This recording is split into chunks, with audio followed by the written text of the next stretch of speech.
The Thom Hartmann program is brought to you in part by the Aiden Forecast, an investment newsletter with weekly updates of leading market indicators and a monthly deep dive into what the details of the economy and the markets mean for investors and retirees. On the web at aidenmarkets.com. Wines have some of the highest pesticide levels in our food chain. This hour brought to you by ecowine.com.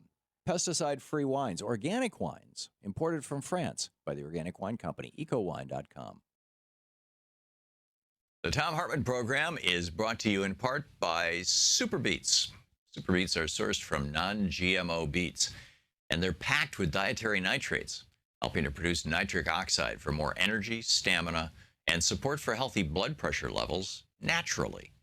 For more information, call 800-223-8242 or visit freespeechbeets.com.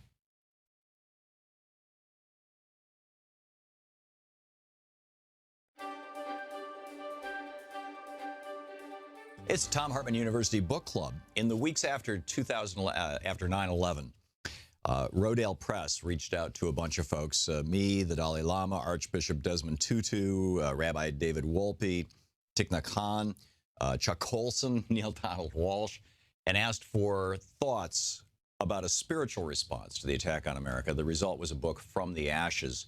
And this is from the chapter that I wrote, The Goddess of Democracy, a Sacred Archetype to Heal the World. People argue that the terrorist attacks against the United States reflect a war between one religion and another, or between the poor and rich of the world. While there may be an element of truth to each, I'd suggest that the real war here is between the 11th century and the 21st century. And while our leaders, and until our leaders figure that out, we may miss some great opportunities. Back in the Dark and Middle Ages, the Catholic Church ruled Europe. Women were often forbidden to go out in public unless properly covered, and were explicitly the property of men. Justice was swift and severe, ranging from disfigurement to torture to death in horrific ways, and most often meted out with the approval or supervision of clerics. The power behind the power of all the royal families of Europe was the Pope. On November 27th, 1095, Pope Urban gave one of history's most famous speeches to the Council of Clermont in France, calling for a holy war against Islam to unite factious Europe. Dr. E.L. Skip Knox of Boise State University in Idaho summarized the Pope's speech. The noble race of Franks must come to the aid of their fellow Christians in the East. The infidel Turks are advancing into the heart of Eastern Christendom. Christians are being oppressed and attacked. Churches and holy places are being defiled. Jerusalem is groaning under the Saracen yoke. The Holy Sepulchre is in Muslim hands and has been turned into a mosque. The Franks must stop their internal wars and squabbles. Let them go instead against the infidel and fight a righteous war. God himself will lead them, for they will be doing his work. There will be absolution and remission of sins for all who die in the service of Christ. Here they are poor and miserable sinners. There they will be rich and happy. Let none hesitate. They must march next summer. God wills it. Thus began a war between two different medieval cultures, 11th century Catholic and 11th century Muslim.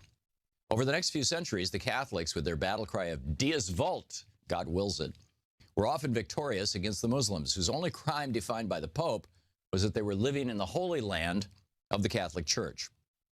Medieval historian Raymond of Aguilles wrote the following eyewitness account of the attack and seizure of Jerusalem in 1099 by the triumphant Christian crusaders. Quote, some of our men cut off the heads of their enemies. Others shot them with arrows so they fell from the towers. Others tortured them longer by casting them into the flames. Piles of heads, hand, and feet were to be seen in the streets of the city. It was necessary to pick one's way over the bodies of men and horses. But these were small matters compared to what happened at the Temple of Solomon, a place where religious services were ordinarily chanted. What happened there? If I tell the truth, it will exceed your powers of belief. So let it suffice to say, this much at least, that in the temple and portico of Solomon, men rode in blood up to their knees and bridle reins. End of quote. In the 900 or so years since the early Crusades, both Christianity and Islam have undergone profound changes. The Protestant Reformation shook Christianity to its core, and the Renaissance in Europe wrought huge transformations in both Christianity and Judaism. Perhaps the most critical change came about in the 18th century when Jefferson, Madison, Franklin, and others synthesized the highest ideals of Greek, Roman, and Iroquois thought and culture to create the United States of America. In doing that, they ignited the flame of liberty, bringing into the world an archetype that to this day inspires hope worldwide. As America grew and our ideas of Republican democracy spread around the world, further transformations of the world took place. Another turning point was when modern science challenged the medieval worldview of the church in the Scopes monkey trial of 1925. Although Clarence Darrow lost that case, its widespread publicity began a dramatic and lasting process of change across the world. The American dream is a powerful and pervasive force in the world, even if the sometimes imperialistic behavior of our transnational corporations is often at odds with our own ideals. That dream has wafted over the entire world and is still so powerful that people are willing to die for it. In China, the Tiananmen Square protesters marched to their doom in 1989, carrying a 37-foot-tall papier-mâché replica of the Statue of Liberty, which they had renamed the Goddess of Democracy. Of course, there are still pockets of medieval perspective in the Christian world. The post-disaster comments of Jerry Falwell and Pat Robertson, who said they had just witnessed the wrath of their God, who had lifted the veil and allowed the terrorists to act because of their God's anger over homosexuals, liberals, and the ACLU, reveals that such a worldview is still alive and well in a small fringe of Christianity. Some Christians are still today willing to commit terrorist acts of murder or mass murder. Timothy McVeigh and those who murdered numerous abortion providers all claimed their acts are grounded in Christianity and biblical teachings. And just as 21st century Christianity still has its own pockets of medieval worldview, so does 21st century Islam. And then it gets into, how these reformations happen and, what we hope to see in among those right-wing crazies in Islam. The book is From the Ashes, A Spiritual Response to the Attack on America.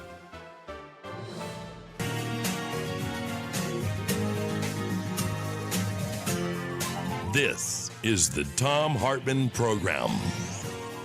Welcome to the Thom Hartmann Program. I am Alex Lawson, filling in for Tom on Monday, April 3rd, and you are stuck with me all week long. Tom will be back next week, but I will do my best to keep you informed and maybe even a little entertained. There's a lot going on. And, we've got a lot to talk about. I've got some really great guests coming in today and all week long. But mainly, I'm excited to get to do this. I always have such a great time talking to you, calling in, oftentimes about Social Security, Medicare, high drug prices. There's a lot going on around those issues.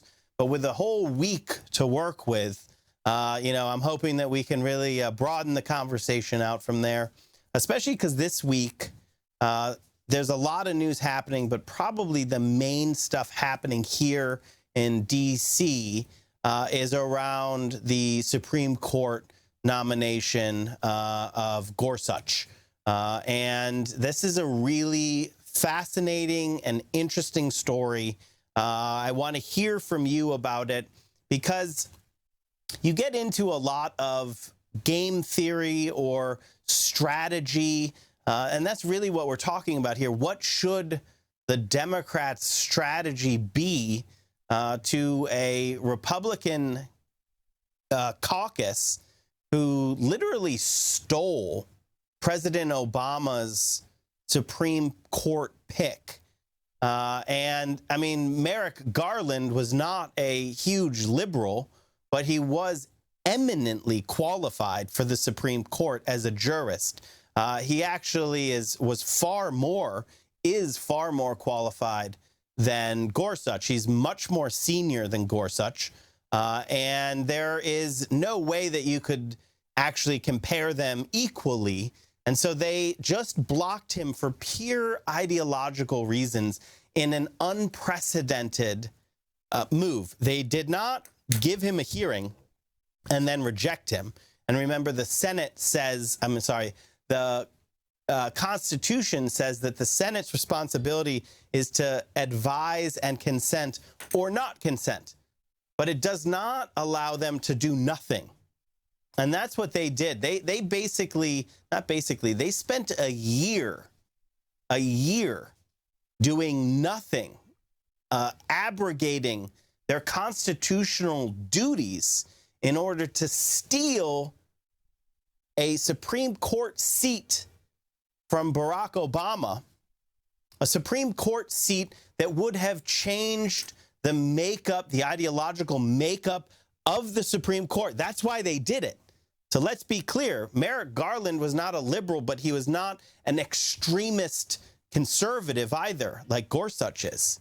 They stole this seat because they did not want the Supreme Court to stop being a majority pro-corporate Supreme Court, which rules in favor of corporations every single time. When there is a case between the people and the corporations, corporate executives, Wall Street, the global oligarchy, money power always wins. Always. That's why Mitch McConnell stole Obama's SCOTUS seat. So now they stole a seat. It's unprecedented. And now the president, Donald, is under a cloud of investigation, right? I mean, there is a lot of smoke around this administration in terms of FBI investigation, corruption, I mean, all sorts of things. But the Republicans in Congress are saying that the Democrats have to put Gorsuch onto the Supreme Court. Gorsuch, who is a middle-aged man, so he would be there for a long time. Gorsuch, a jurist who votes with corporations 100% of the time, who, would have the famous case that everyone probably knows about would have said that a truck driver, the only way he could have protected his job was to die by freezing to death in his truck. And, that's the side that he rules on, with the business, with the corporations 100% of the time. Now, Schumer has said that they are going to filibuster him, which, just remember, you go back, you look at Obama's Supreme Court picks, every single one, I mean, his Supreme Court picks, both of them had to overcome the filibuster, right? They had to get above the filibuster. That was because they said, oh, well, this is the way things are done. Now, the Republicans are saying that's not the way things are done in this town. Luckily, Schumer is saying, no, this is the way things are done. And this guy, Gorsuch, who is being nominated for a stolen seat, is an extremist in terms of his ideology. I mean, he's to the right of Scalia. And the Democrats are going to filibuster him. McConnell has said that he would then get rid of the filibuster for Supreme Court nominations. Now, I have an opinion on whether this is a good thing, a bad thing, a neutral thing. But the one thing is, it would definitely be McConnell who got rid of the filibuster, not the Democrats, who are holding Gorsuch to the same standard that Obama's picks were held to. And this is a stolen seat. So I want to hear from you about the Supreme Court nomination of Gorsuch. You're listening to the Thom Hartmann program. I'm Alex Lawson, and we will be right back after this. This is the Thom Hartmann program.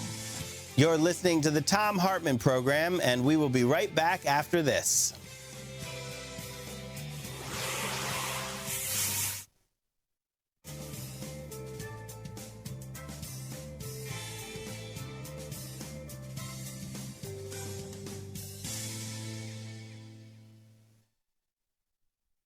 Welcome back to the Thom Hartmann program. We're going to go right to the lines here. Talking to John in Minneapolis about Gorsuch. John, how are you? Yeah, I'm just fine. Gorsuch is just representative of the problem overall of a corporate takeover of our democracy. If he was really objective, he would have made decisions in the past that went against the corporation and for the little guy. But apparently, even in the most obvious cases, like the case of the trucker, he sided with the corporation, and that just goes to show you, where you don't get where in Gorsuch's world, you don't get there unless you have absolute allegiance, not to the people, but allegiance to corporate power, and that's what they're all about. I mean, what more can you say? You can say a lot more, and it's extremely dangerous to have people, particularly in positions of power, that are going to side with corporations all the time. It's just going to undo any kind of political will of ordinary people to protect themselves from this kind of naked power. John, I agree with everything you're saying. I want to add one little nuance here, which is there is, and I take it that you and I agree on the politics. I would bet we're on the progressive side together. There is actually, it's not hard. I know some. There are judges and lawyers who are conservative, right? We don't agree ideologically, but they have allegiance to the law, right? They have allegiance to the law.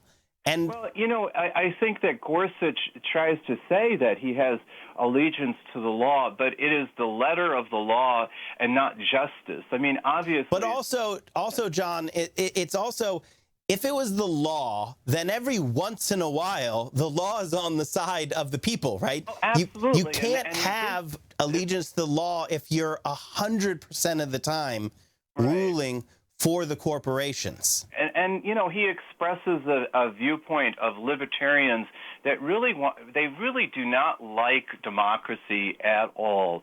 They like power that they can exercise, and Citizens United has delivered that to them. Power that they just, we couldn't believe of, 50 years ago, now rests with corporations, dark money, and these people, they really don't like people, and particularly Robert Mercer. He prefers the company of cats. But, the question cats is... and money, John.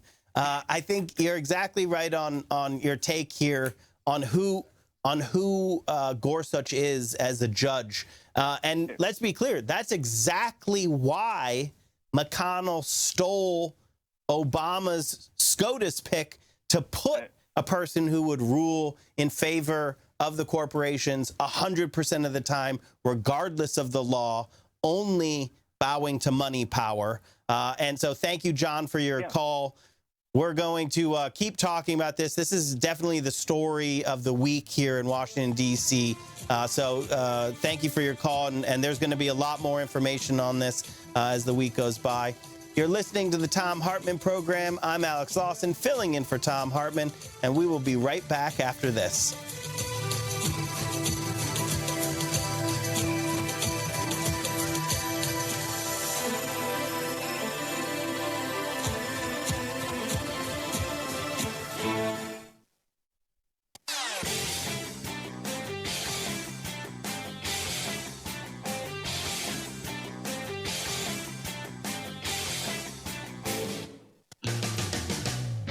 Welcome back to the Thom Hartmann program.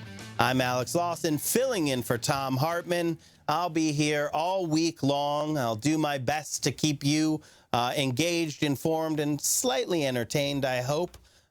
Even though some of the stories we're going to be talking about are bleak, are pretty bleak. Like the fact that Judge Gorsuch, who is Donald's pick to fill the seat that was stolen from President Obama. And, McConnell is all for getting this appointment done, getting this guy who rules 100% of the time on the side of the corporations, getting him into the Supreme Court so that he will be there for my lifetime, always ruling on the side of the corporations. And remember, President Obama had a pick that would have changed the makeup of the Supreme Court. That is what it was all about. That is why they stole that seat. Merrick Garland was not some sort of liberal at all. I mean, from my point of view, he was too conservative of a pick, especially because we see, Obama sometimes had this thought that if he kind of walked towards the Republicans, they might not act like the extremist arsonists that they are. So, he puts up a conservative judge who's eminently qualified, a jurist who Republicans and Democrats have both said on the record, Senator Hatch saying on the record, was qualified for the Supreme Court. And yet, unprecedentedly, never before in American history has this happened, that the majority party stole, the party who was holding the majority in the Congress, stole the appointment from the president. I mean, the way our Constitution is very clear, advise and consent, or not consent. But there is no legal precedent. They just created one. So this is, the constitutional scholars are still debating, what does this mean going forward? Can a party in the Congress just deny the president a Supreme Court pick now whenever they're in the majority? It's a very fascinating question, and I want to hear from you. And, I'm going to take a lot of calls today. I'm going to go to the lines right now. But I do want to say that right now is the first step for what's the committee with jurisdiction in the Senate is going to advance Judge Gorsuch out. And then we will see, beginning today, this showdown. Now, the Democrats have said that Schumer has said that they're going to filibuster Gorsuch, which means that the Republicans need to find 60 votes, which is the threshold that President Obama's picks were held to. So it's not anything different. It's just the threshold that Obama's picks were held to. I have this opinion that that's the bare minimum. Right? I mean, if there was a 75 person threshold, this would be the case, right? When it is a stolen seat, when it was a seat that they just stole from President Obama. So that's point one, stolen seat. Point two, it's a nomination made by a president who is under investigation, who has had scandal after scandal. There are legitimate questions about his legitimacy. And yet they're going to try to say, the Republicans in Congress are going to try to say that we need to rush through this nomination. I am going to just tell you, I'm going to take a call right now, but I'm going to tell you the reason why they're going to rush it through is because they know that there are questions about Donald Trump's legitimacy. They know that this man tweeted this lie about President Obama wiretapping him, and now he is just pulling the house down around his ears instead of admitting and apologizing for this lie. And so, he just did it again this morning based on Fox and Friends reporting. And that's just one of the many scandals surrounding Donald Trump. Brian from Fort Collins, what do you think about Gorsuch's appointment here? Well, I think that it's a travesty if he goes through, Alex. The one little embellishment that I wanted to add is this Heidi Heitkamp, who came out and said, well, I regret the way that Merrick Garland was treated. However, I'm going to support him, support Gorsuch. This woman is a United States senator. And as you have pointed out very accurately, Alex, this is a question of a violation of the Constitution. Plain, simple, clear. And the only remedy that is available is to do what Chuck Schumer is suggesting, and even that's a compromise. But at least we need somebody that can get 60 votes as a mainstream candidate, and the candidate ought to be a product of bipartisan negotiations. That's been the tradition. What do you think? Yeah, and I think, Brian, that's kind of what, like, let's say the fever broke here. Let's say that the fever broke on Gorsuch's nomination. And what I mean is everything has been ramping up and up and up and up because Donald in the White House, I mean, what kind of bipartisan legitimacy does this man have, right? Like, how is he going to say that Democrats should walk towards him? He accuses President Obama of wiretapping him after he accuses President Obama of not being an American citizen and creating his political career on that. And yet now the Democrats are supposed to, be the bigger people. And it's just, but let's say the fever broke here. What would that look like? Here's what it would look like to me. The Democrats filibuster Judge Gorsuch. He cannot get above the filibuster.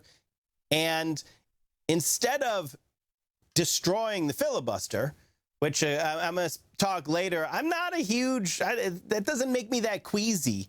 The filibuster is not some like ancient tradition that has to be upheld at the expense of everything else in our nation. It's just another anti-majoritarian process in an anti-majoritarian body of our government, the Senate. I mean, a body of 100 millionaires. I'm getting ahead of myself. If the fever were to break, what it would look like is then they pull the nomination of Gorsuch, and in consultation with the Democrats, they come up with a pick that they can get through with votes from both the Republicans and the Democrats. That pick would have to be somebody who, first of all, the Republicans, Trump, McConnell, would have to understand that the pick had to be between where Merrick Garland is and where Gorsuch is. And you have to take into account the fact that, this is a stolen seat. And so ideologically, you can't just put them back or even more to the right of Scalia, which is what they're trying to do right now, which is just completely disregarding the fact that they stole the seat. Now, that is what the fever breaking would look like. They don't get the votes to advance Gorsuch into a lifetime appointment in the Supreme Court, where he can use his activist judge power to give even more power to the corporations and advance a corporate takeover of America. Like, these corporations don't have enough power as it is. That is what the fever breaking looks like. The fever breaking looks like McConnell has his bluff called and he backs down. Now, that's one way. The other way is McConnell has his bluff called, and it turns out not to be a bluff. So he gets rid of the filibuster, and they advance Gorsuch by majority in the Senate. But either way there, it's on McConnell and the Republicans to admit where this seat is, that they stole it, that's what we're dealing with. You're listening to the Thom Hartmann program. We're going to be back with more of your calls after this break, and I want to keep this discussion going. You're listening to the Thom Hartmann program. Call 202-808-9925. Give us a call about the appointment of Judge Gorsuch advancing through the committee right now. I want to hear what you have to say about this process.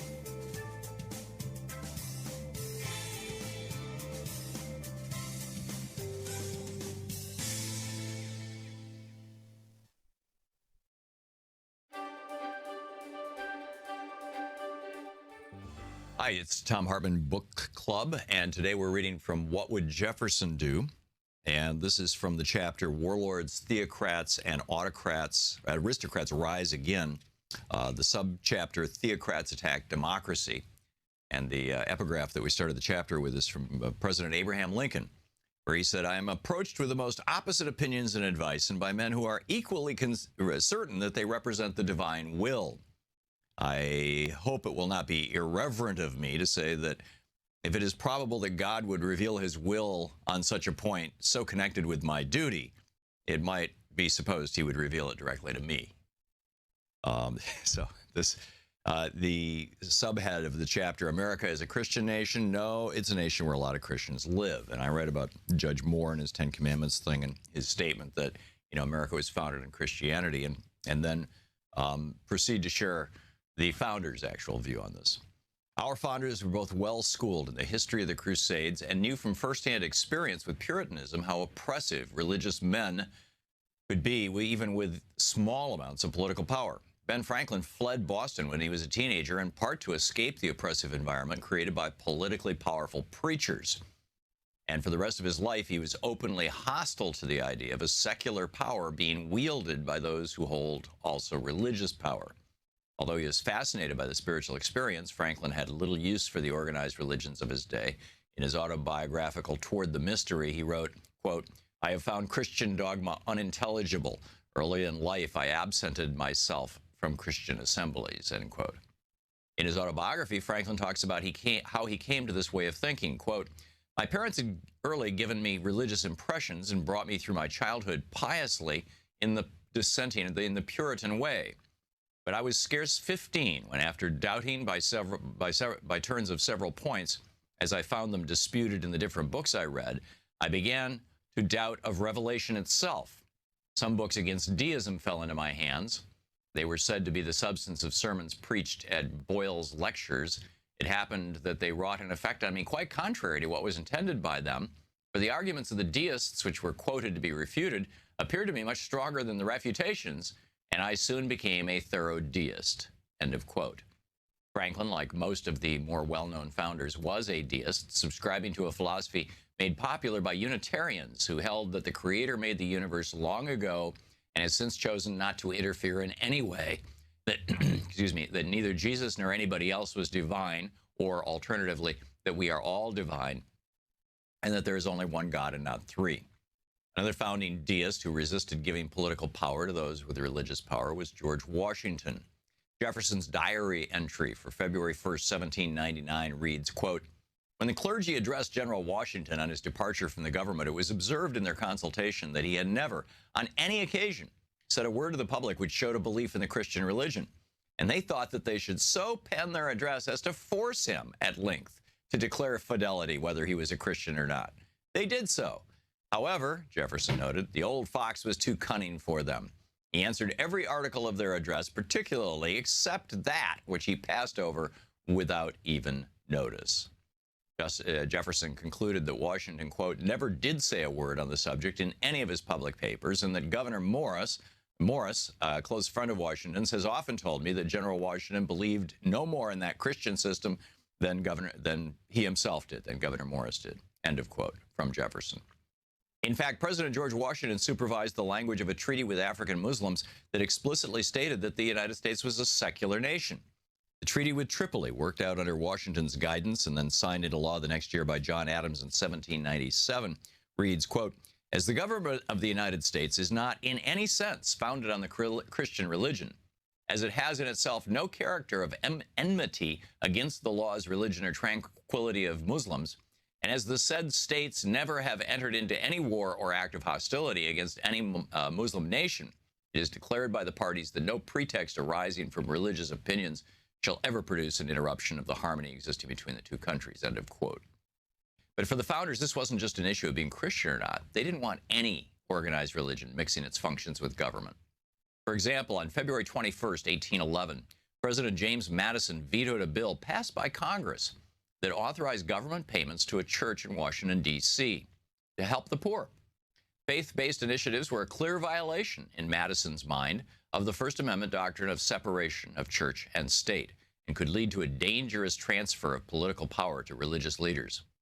Caring for the poor was a public and civic duty, a function of government, and should not be allowed to become a hole through which churches could reach and seize political power or the taxpayer's purse. Funding a church to provide for the poor would establish, in Madison's words, a legal agency, a legal precedent that would break down the walls of separation the founders had put between church and states to protect Americans from religious zealots gaining political power. Thus, Madison said in his veto message to Congress, he was striking down the proposed law because it helped a church to, quote, provide for the support of the poor and the education of poor children of the same, which, Madison warned, would be a precedent for giving to religious societies. That would be giving federal funds. Now, things have certainly changed since then with the faith-based initiative program that started under Reagan has now exploded. But anyhow, the book is What Would Jefferson Do? Hey, want to hear that clip again? Subscribe to the Thom Hartmann program on YouTube to see all your favorite show highlights.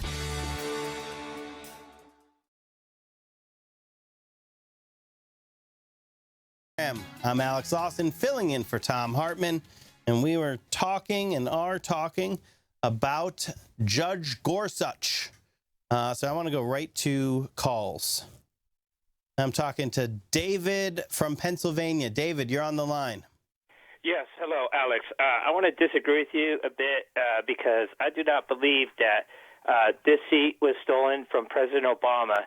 This seat was stolen from we, the people. That's true. We, the people, just like elect our representatives. We elected President Obama, and it's like this Supreme Court. It's just like is for us, not just for the President of the United States.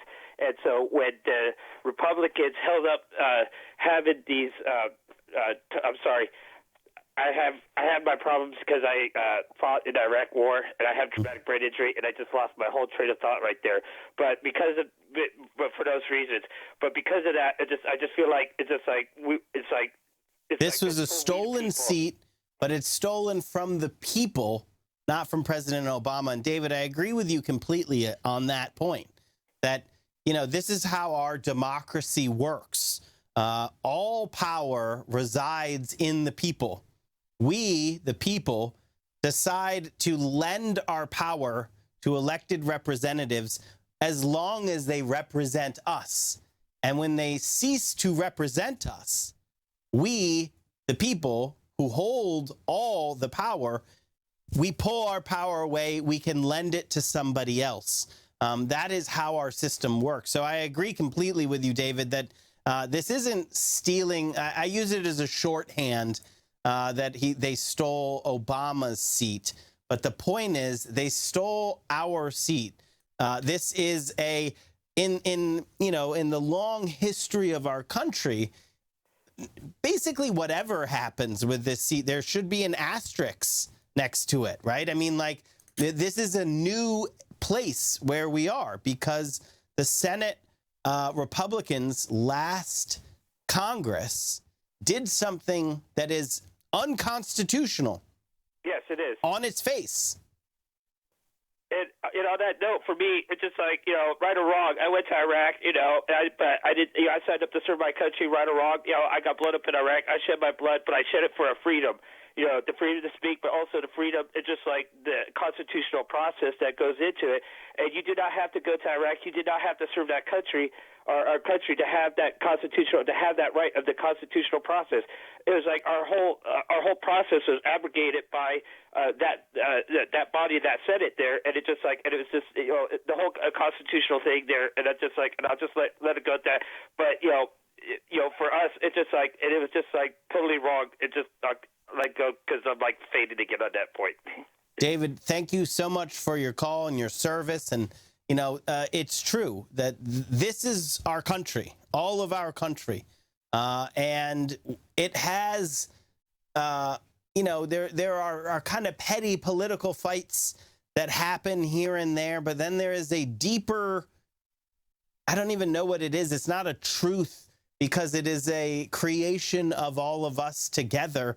It's an experiment, it's been called, but, it really is a gamble in many respects. It's a wager that the American people have made over the past couple centuries that we can do something together and we can have our power kind of turn into a government that represents the will of the people expressed through representatives, right? We elect them. But there is this sort of rule book that we also are sticking to. Yes, it is. And we can update it every once in a while when we find the rules are out of date. But when you're not updating it, it is the rule book. That's the Constitution.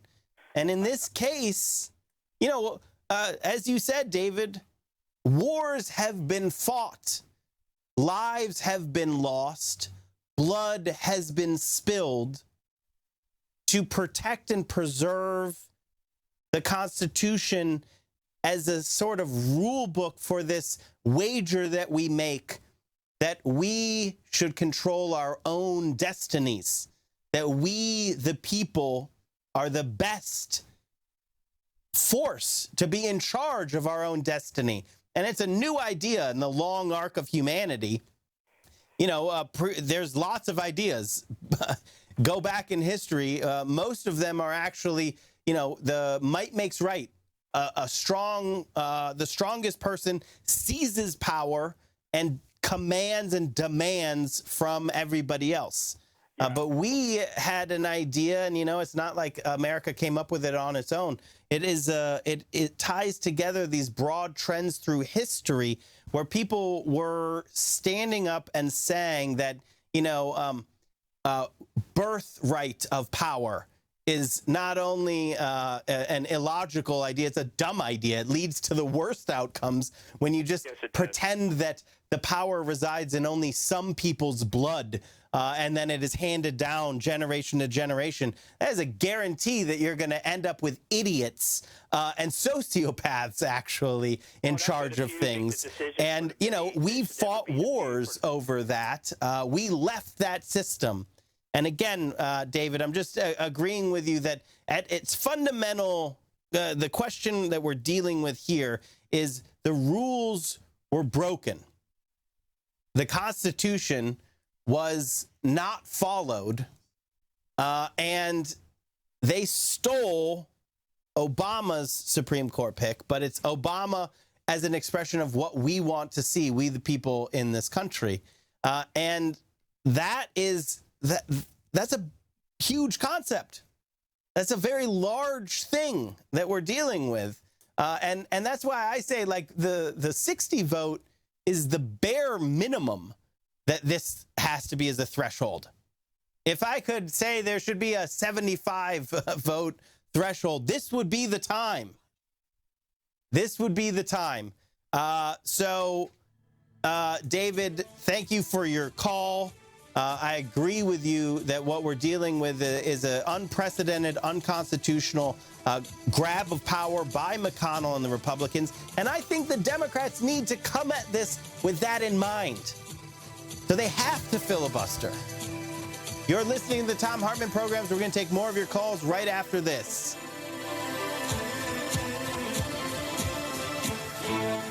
You're listening to Thom Hartmann. Visit thomhartmann.com for audio and video archives. Taking more of your calls on the appointment, the lifetime appointment of Judge Gorsuch right after this.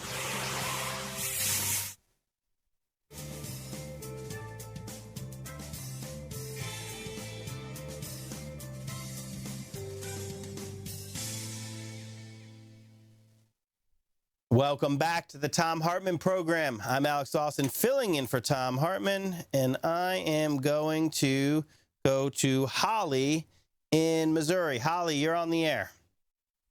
Yes, thank you, Alex.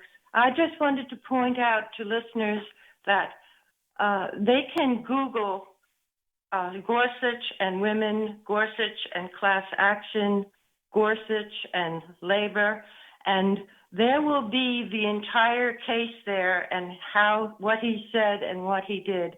And 16 out of 17 times he voted for the corporations. And one that struck me with women was that he was against Title IX. And everyone who has grandchildren playing soccer, the granddaughters playing sports now in school, they wouldn't have that now if Gorsuch had been on the court at that time. So that's all. I'll take your comments off the air. Thank you. Thanks, Holly. So I agree with you with this like little extension that you should Google Gorsuch and, record, and you can get all that. But I would also, you also should take that and Google Gorsuch White House or Sheldon White House.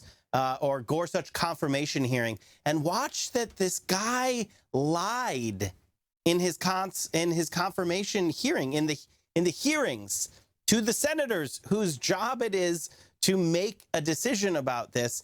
And if the Democrats weren't going to filibuster him, and I think they should on the basis of it's a stolen seat alone, but you have that, plus the man is an ideological extremist to the right of Anthony Scalia.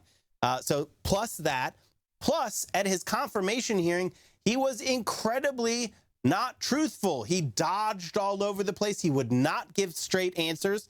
He was asked questions about his record, and, you know, he would not say what he believes. He was clearly instructed to not take ownership of the fact that he votes for the power of money power, the corporations, 100% of the time over people power. And so he tried to just obfuscate his record. And that is, I think, at the, you know, you have, it's a stolen seat, plus he's an ideological extremist, plus he's insulting the process. He's insulting what he is supposed to do. He's lying about who he is so that he can sneak his way onto the Supreme Court where he can rule for his paymasters. That's 1, 2, 3 reasons why he needs to at least be filibustered. Everything in the Democrats' power. The fourth one is that there's a shadowy campaign of corporations who've spent $17 million to purchase the seat on the Supreme Court, and I'm positive that they want something in return, and he refuses to the push to identify who those people are, who the shadowy cabal who's put $17 million into this effort to get him on the court. And that's, you know, if you need any more evidence that they need to hold him to 60, I don't know. You're listening to the Thom Hartmann program. I'm Alex Lawson, filling in for Thom Hartmann. We're going to be keeping this conversation going with more of your calls right after this.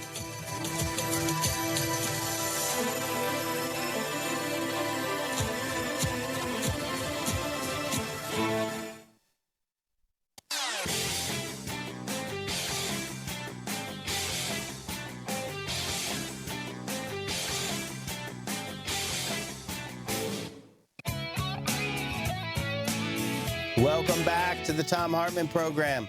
I'm Alex Lawson, filling in for Thom Hartmann. I'm going to be filling in all week. You're stuck with me, but I really want to talk to you. So give us a call. And right now we're going to keep talking about Gorsuch. And I'm going to take your call. I just want to, I laid out a couple ideas, and I want to say one of the ones that I haven't put enough emphasis on is that so you have a stolen seat, that's one. You have he's an ideological extremist, that's two. You have the fact that he was disrespectful to the process and lied to the Senate committee on his confirmation hearings. That's three. But the fourth point is that there is documented a shadowy group of corporate paymasters who have pumped $17 million into getting Judge Gorsuch into this seat.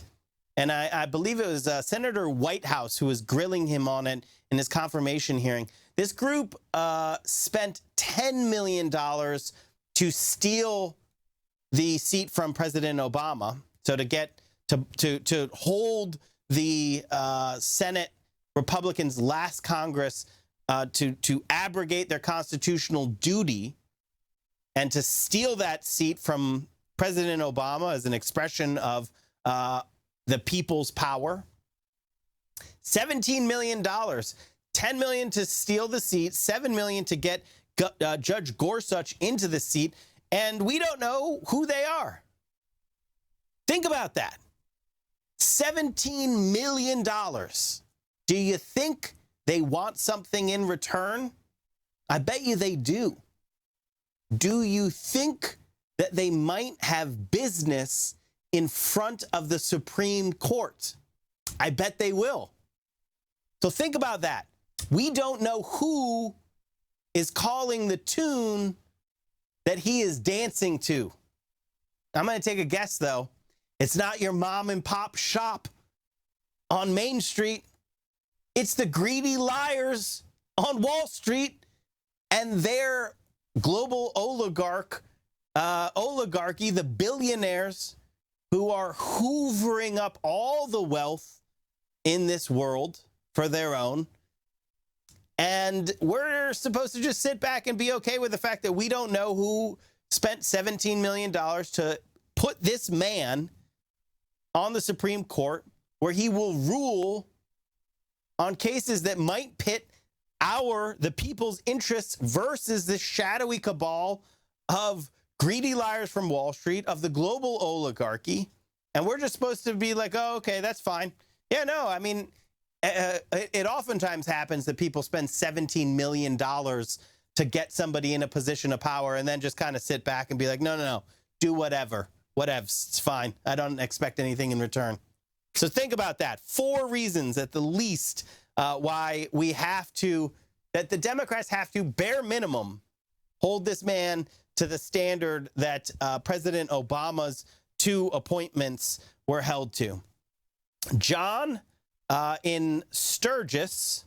I'm sorry, my screen just, there you are. John in Sturgis, you're on the air. Hello. Thanks for taking my call. I'm having a hard time watching other news media because they all seem to want to say, well, the Democrats shouldn't fight this seat because it just takes us to where we've been for a few years now with a 5-4 advantage for the Republicans. But that isn't something you want to fight for. You want to fight for the next nominee.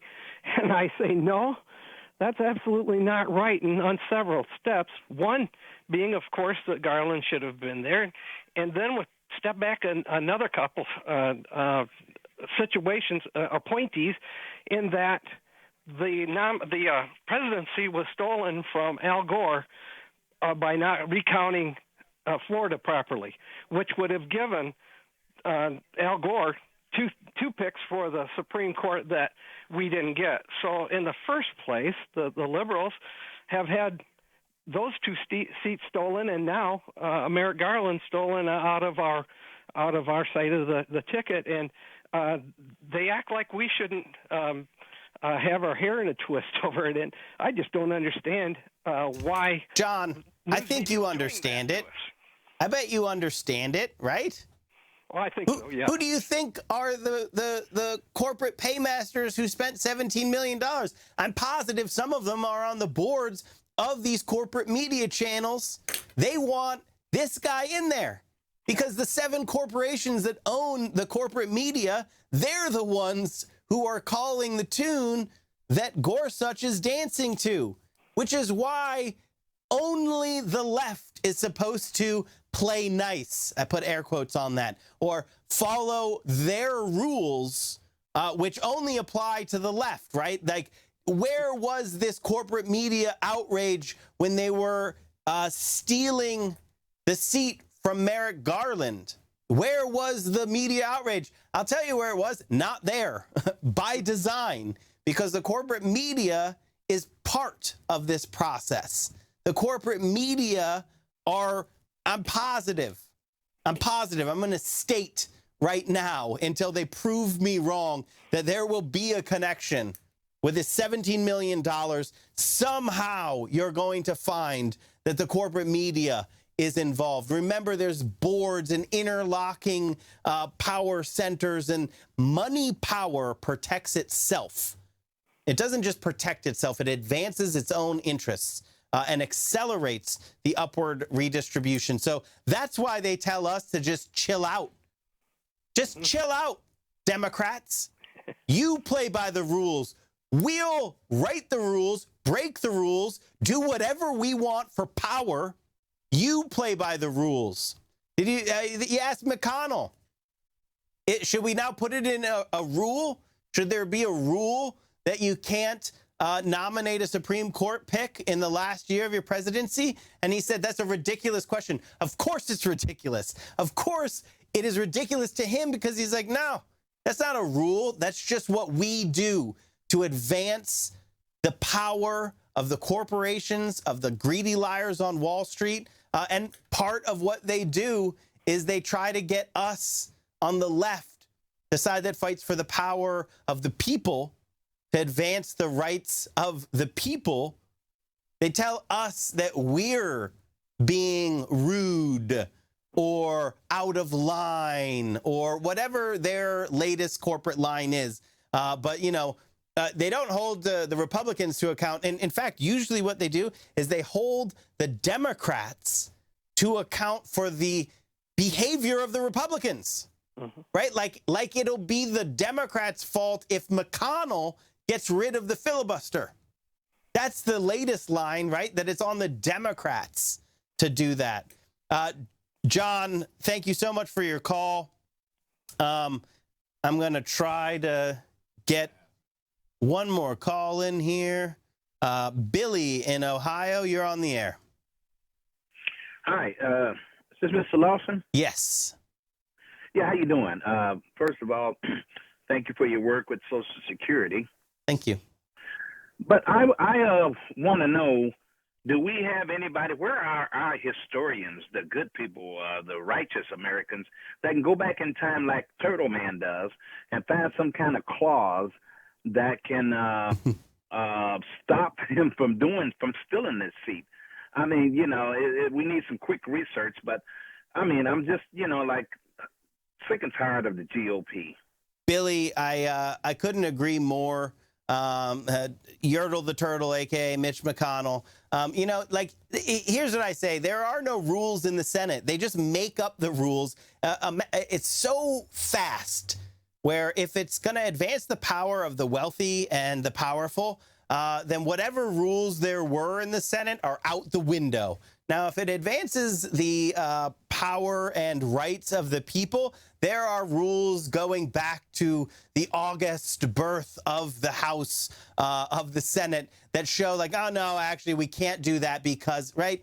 I've heard it all before. I've heard it all before. I watched this whole thing happen so many times. It just is the same thing with different characters involved.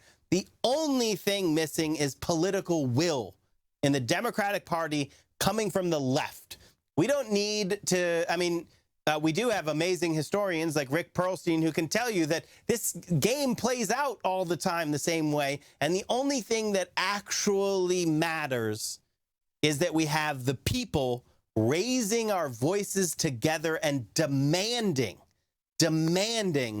that our elected representatives who work for us listen to us, represent us, and fight for us. And when they fight for us, we'll fight with them.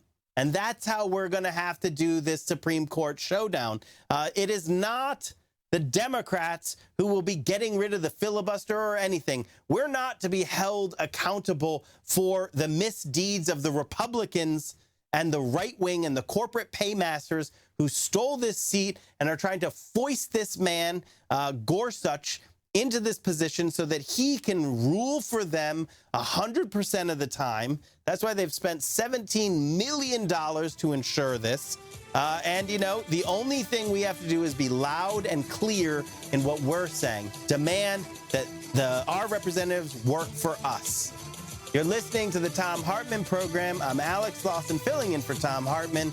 I will be here all week taking your calls, so stick around.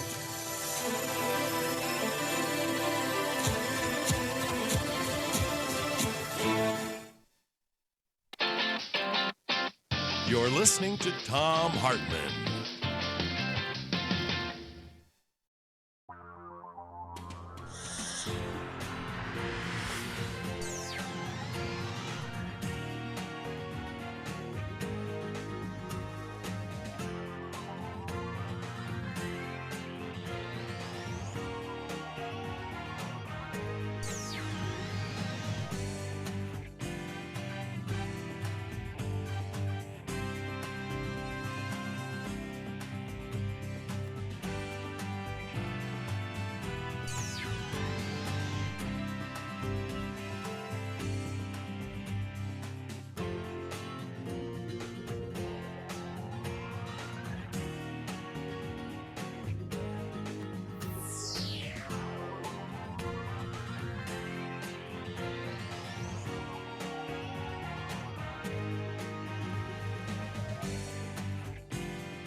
The Thom Hartmann program is brought to you in part by the Aiden Forecast, an investment newsletter with weekly updates of leading market indicators and a monthly deep dive into what the details of the economy and the markets mean for investors and retirees.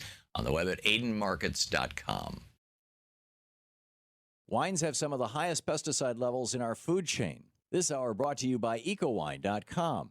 Pesticide-free wines, organic wines, imported from France by the organic wine company, ecowine.com. The Thom Hartmann program is brought to you in part by Super Beets.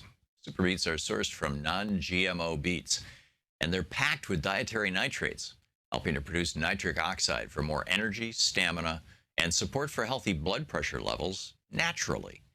For more information, call 800-223-8242 or visit freespeechbeets.com.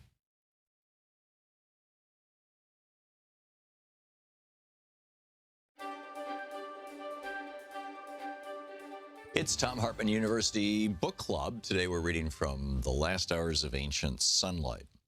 This is toward the very end, and it's a chapter titled Transforming Culture Through Politics.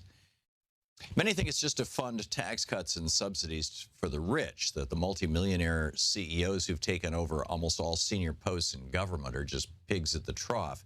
And this is a spectacular but ordinary form of self-serving corruption. It all seems so plausible, and there's even a grain of truth to it. But juicy deals for right-wing government insiders and their friends are just a byproduct of the real and deeper war against democracy. The neoconservatives are perfectly happy for us to think that they're just opportunists skirting the edges of legality and morality.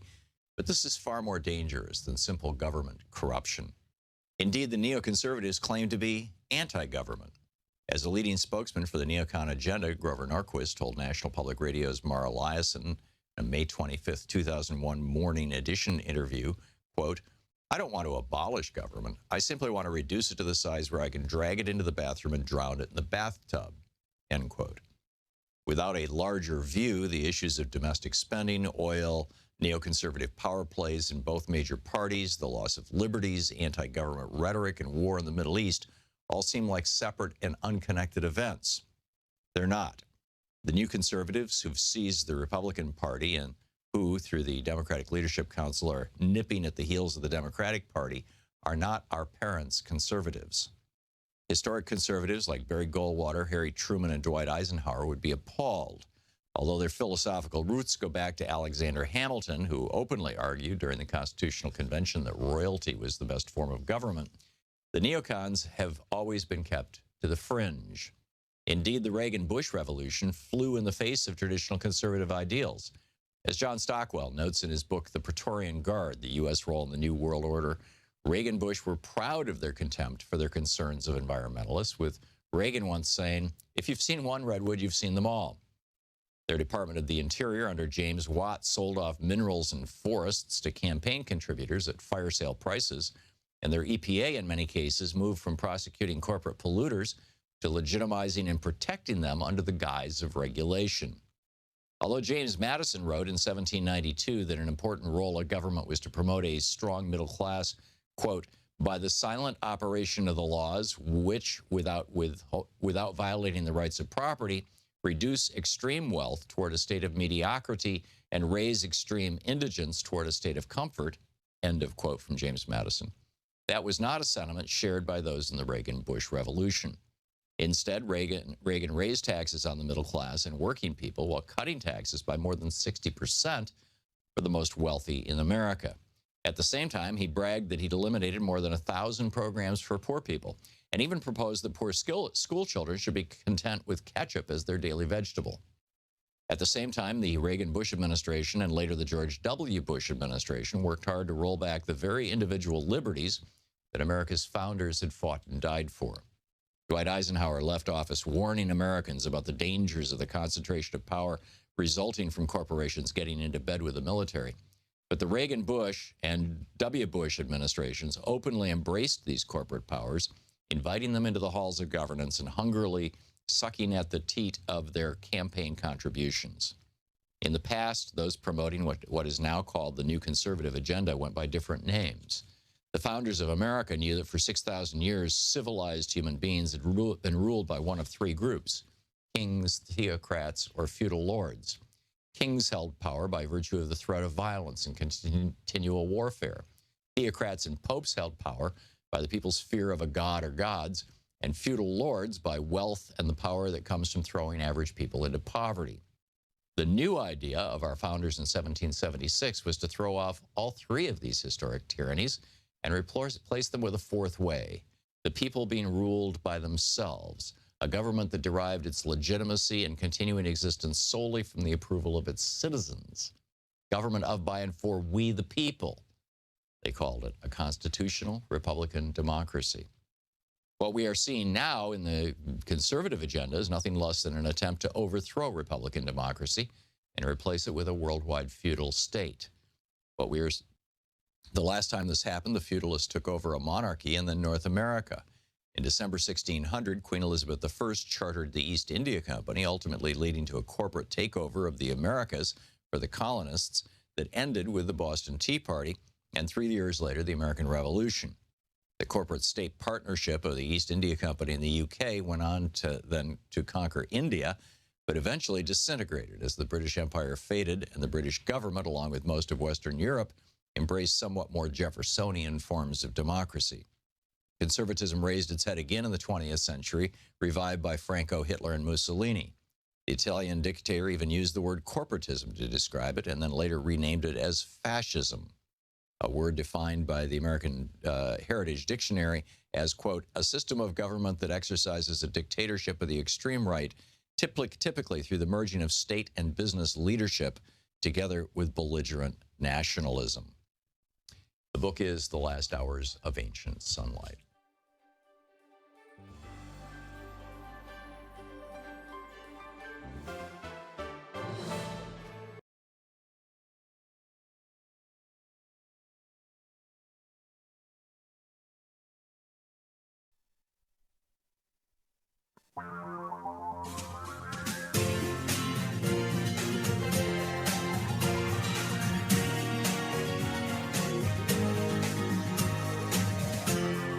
This is the Thom Hartmann Program. Welcome back to the Thom Hartmann Program. I'm Alex Lawson, filling in for Thom Hartmann. I'm going to be here filling in for Tom all week long. I want to hear from you about the news of the day, about Gorsuch's nomination and the process that we'll be seeing unfold this week.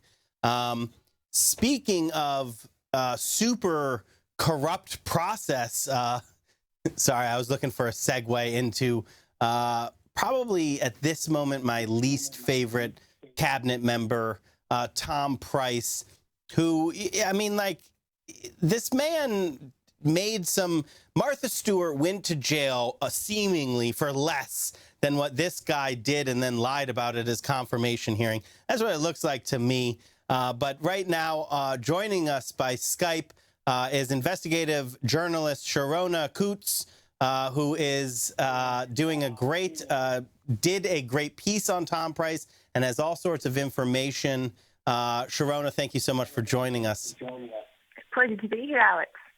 So I just opened with my dislike of Tom Price, and what looks to me like I've just never seen something like this. I watched a guy, I've seen like little tiny tax issues, which the people shouldn't have done, but I've seen that scuttle nominations before. Tom Price seemingly has much worse dealings going on here. Can you tell us about your piece, what you found out in this latest one? Yeah, sure. I mean, it is amazing, isn't it? Sort of thinking back to, do you remember in 2000 and early 2009 when it was revealed that Tim Geithner, who was part of the Obama administration, had, I think, underpaid something like $20,000 worth of tax because he used TurboTax, and that almost derailed his nomination. I mean, we're definitely in a different time now. What I wrote about was sort of a continuation of the questions that have been raised about Tom Price, and in particular, his judgment. And I mean judgment both in the sense of his decisions while he was a member of Congress, sitting on powerful committees. But it turns out it's also about his judgment as an investor. So I'm sure a lot of your listeners will be familiar with the basic outlines of this story. What we know about Tom Price is that throughout the course of his career as a congressman, he, like many other members of Congress, used a broker to purchase stock in companies for him. The reason this became very interesting was because this broker bought a lot of stock in medical companies.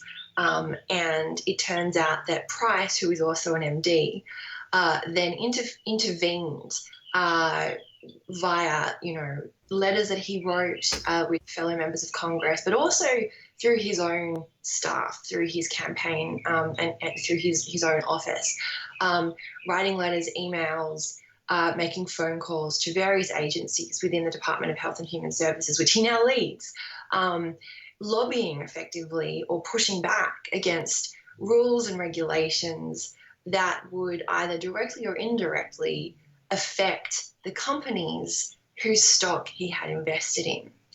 That obviously raises the question about whether he had a conflict of interest, which is to say, was he really writing those letters because he believed it was in the best interest of his constituents writ large and the American people, or because he believed it was in the narrow interest of those companies and therefore his own bank balance? And it's not one instance, right? I mean, that's part of this, right? There's multiple instances. So it'd have to be a heck of a series of coincidences that it just, when he stands up and affirmatively acts that would help, a specific company, that it, just magically lined up his financial incentives with what he thought best represented, his constituents. Yeah, the phrase that comes to mind for me, my former legal training, is pattern of conduct. When someone does something once, okay, you notice, but it does appear that there's a pattern of conduct here. The one investment, though, that really got a lot of attention and which I wrote about is different because he didn't make it through his broker. He made it himself. So he doesn't have that plausible deniability, which he's been able to use with all these other trades, saying, yes, I did write this letter, but it was in the best interests of everyone. I really believe in the argument that I was making. And also, by the way, I didn't directly make that investment. My broker did, and I didn't instruct him to do it. But when it comes to one company, that's not an argument that he has available to him, because not only did he make the investment himself, but he did it through what's known as a private placement, which is it's almost like an investment by invitation in some ways.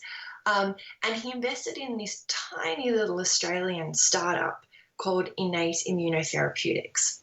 And a private placement, it sounds like what's questionable about that is that it's sort of in private. What that really is, though, it's quite a standard investment mechanism. It's for wealthy individuals who can, frankly, afford to make an extremely speculative bet because they can afford to lose the money.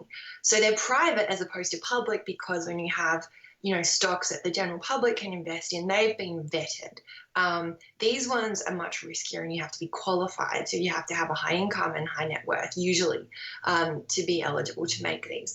But what's really interesting about this investment is that it involved another member. Well, it was at the invitation, we are told, of another member of Congress, Chris Collins, who's actually a director of this company. But it was sort of a lot of high-powered US people, but most of all Tom Price, who made this investment. And the company itself, it's got one drug really under development, and it's very speculative at this point. They haven't even completed the sort of advanced clinical trials. In other words, they don't yet have a drug that's proven to work. If it does work, maybe it'll be $1 billion company.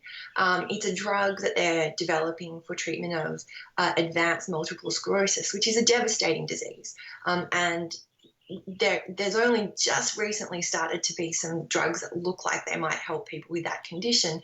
And it's really needed. People in that condition, it's really harrowing. And so in some ways, we hope that their drug does work. But at this stage, what's interesting about the company is that they don't have a drug that's ready to go to market, but they have said that their strategy is to get approved by the FDA and then get acquired by a big pharmaceutical company.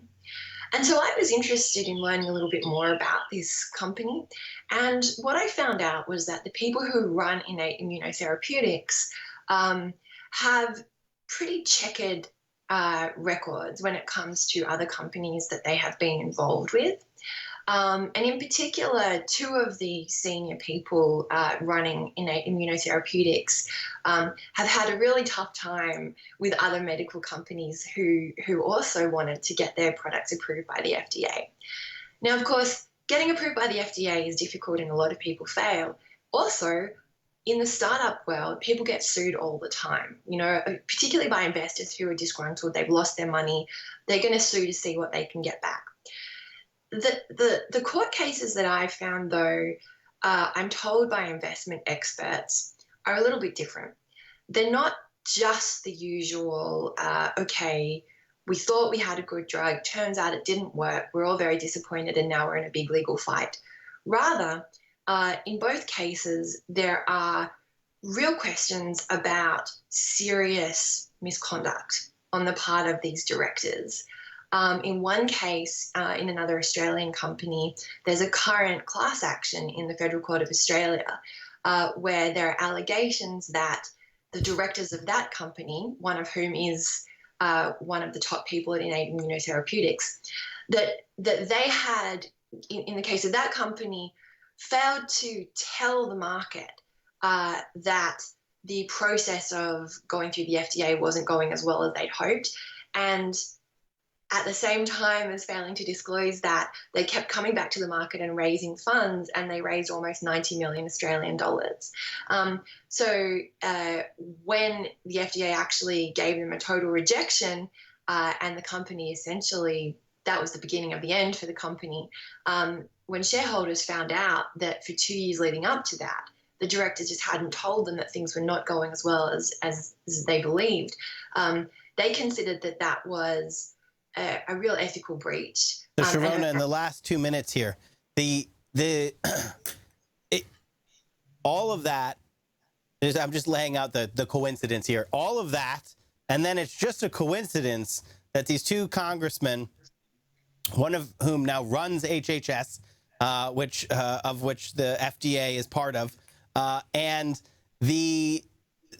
at the time he was a member of Congress who could weigh in and did weigh in on this process, right? So you'd have to just believe that was a magical coincidence that he was in a private placement of this company who basically it was a roll of the dice, and he reached in and tried to get it to land on the point.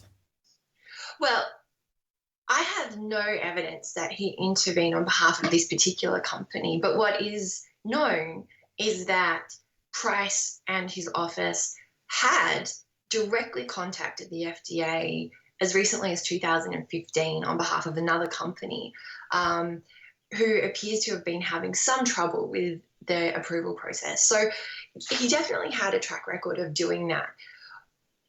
It may be that we never find out whether he had ideas about perhaps doing the same thing on behalf of innate immunotherapeutic, and perhaps he didn't.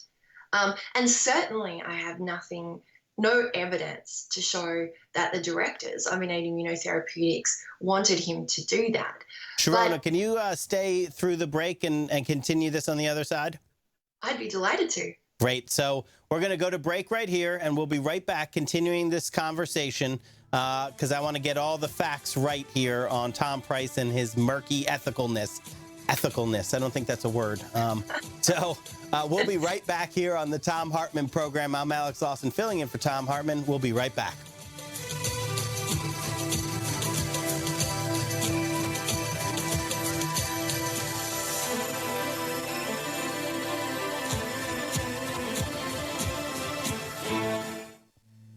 This is the Thom Hartmann Program. We'll be right back, continuing the story of Thom Hartmann. I'm sorry, not Thom Hartmann. The story of Tom Price and his dealings in the stock market.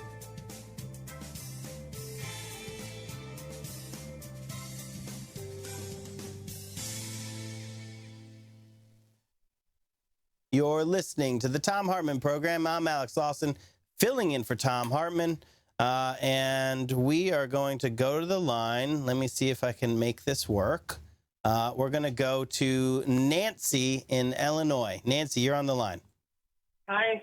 How you doing? Good. How are you?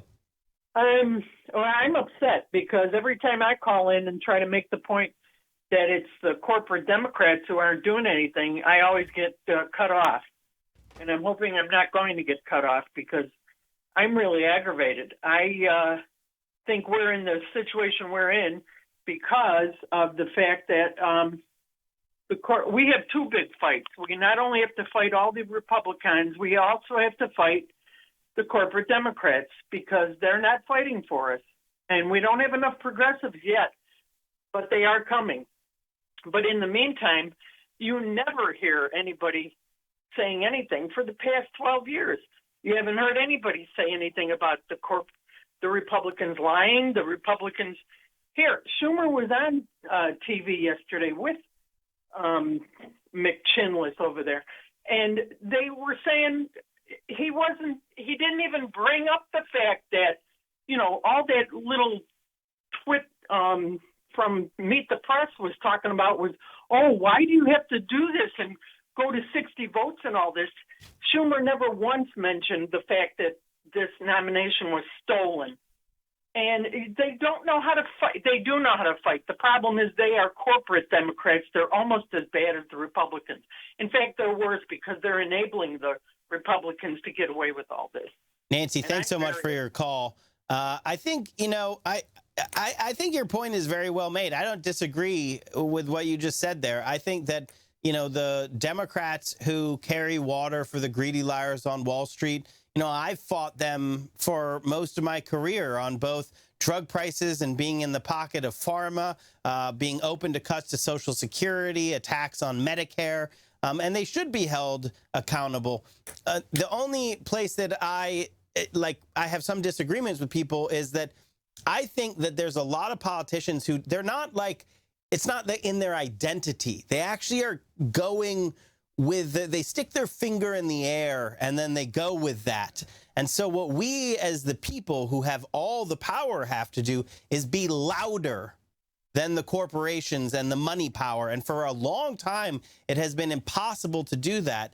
But, when you have the candidacy of Bernie Sanders raising hundreds of millions of dollars in small dollar donations, and you have this fire and intensity that we're seeing around the country, I think the game has changed. And I think what we need to do is concentrate on continuing to stand together, raise our voices, and demand that everyone on Capitol Hill and in the White House work for us, the people, and not for the greedy liars on Wall Street. You're listening to the Thom Hartmann Program. I'll be filling in for Tom this week, and we'll be right back after this. I just have to say we're not going to be right back right after this. Sometimes I get a little eager to get back to my previous conversation on Tom Price, so I missed the cue there. But see, this is why I'm a guest host and I don't have my own show. I'm only invited to fill in sometimes. But Nancy, thanks so much for your call and your point. And again, we don't disagree. I just think we have to all raise our voices together, and that's how we're going to hold the corporate Democrats accountable, along with the Republicans. You're listening to the Thom Hartmann Program. I'm Alex Lawson, filling in for Tom, and we'll be right back after this.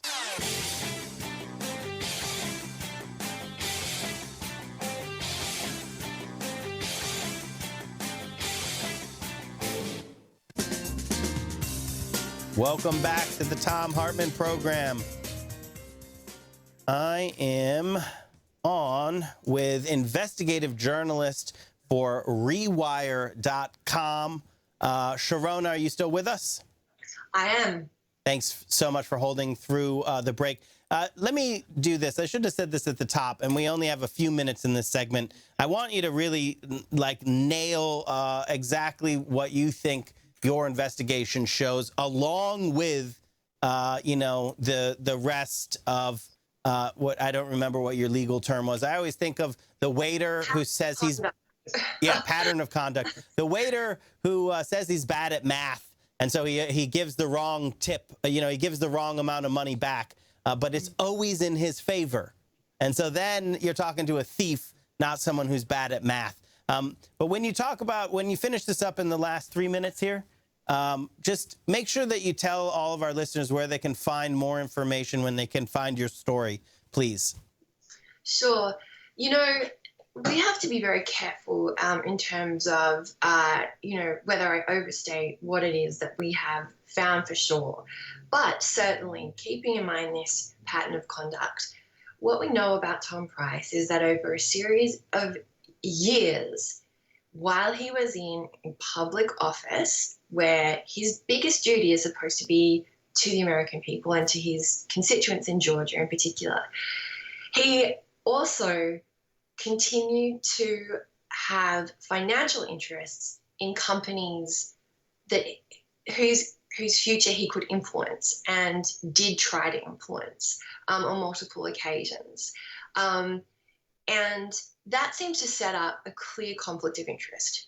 And whether or not he broke any laws in doing those things, it certainly raises enormous questions over his judgment, because you don't have to get yourself into that situation. When you're in public office, no one is forcing you to continue making investments in companies and then writing letters that could help those companies. No one's forcing you to do that. You've chosen to do all of those things.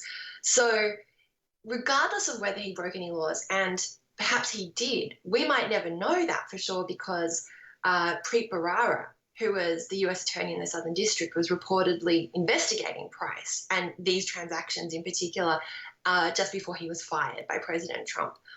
But whether or not we ever learn if Price violated criminal laws, what we do know is that he seems to have a reflex towards self-enrichment through his public office. And now he's even more powerful.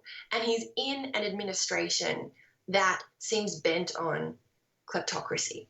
He's in an administration that is almost like seeing a family business move into the White House. Sharona, where can people find your reporting?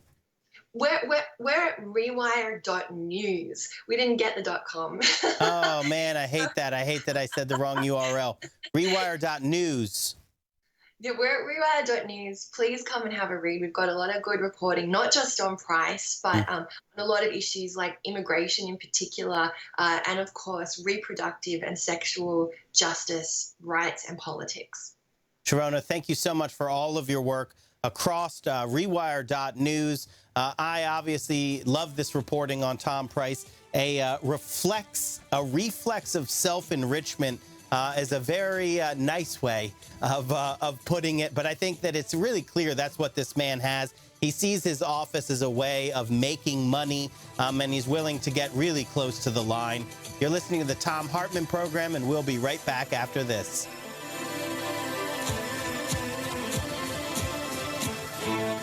You're listening to the Thom Hartmann program. Call 202-808-9925. We're going to be taking your calls right after this break on the Thom Hartmann program. I'm Alex Lawson, filling in for Tom.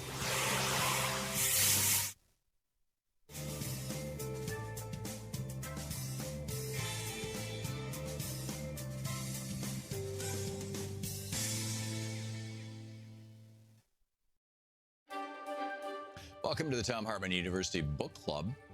Today we're reading from ADHD and the Edison Gene, a drug-free approach to managing the unique qualities of your child.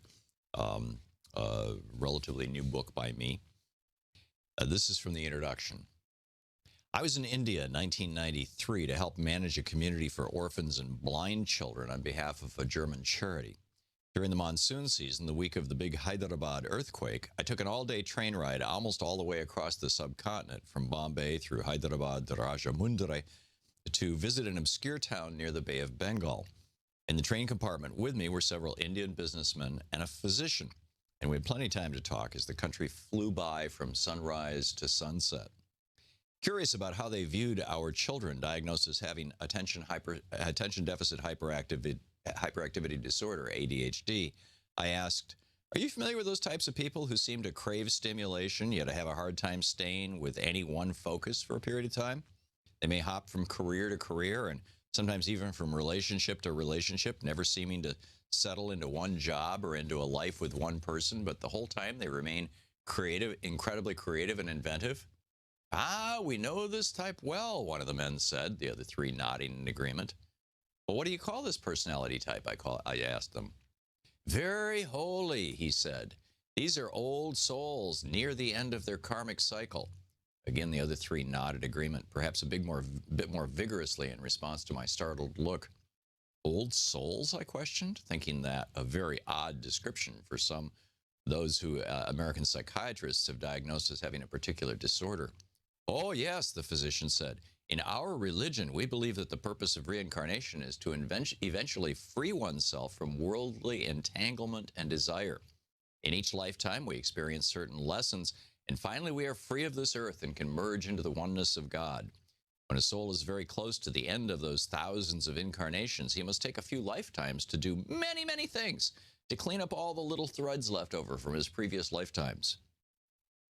Another businessman added, this is a man very close to being enlightened. We have great respect for such individuals, although their lives may be difficult. Another businessman raised a finger and interjected, but it is through the difficulties of such lives that souls are purified. The others nodded agreement. I said, in America, they consider this behavior indicative of a psychiatric disorder.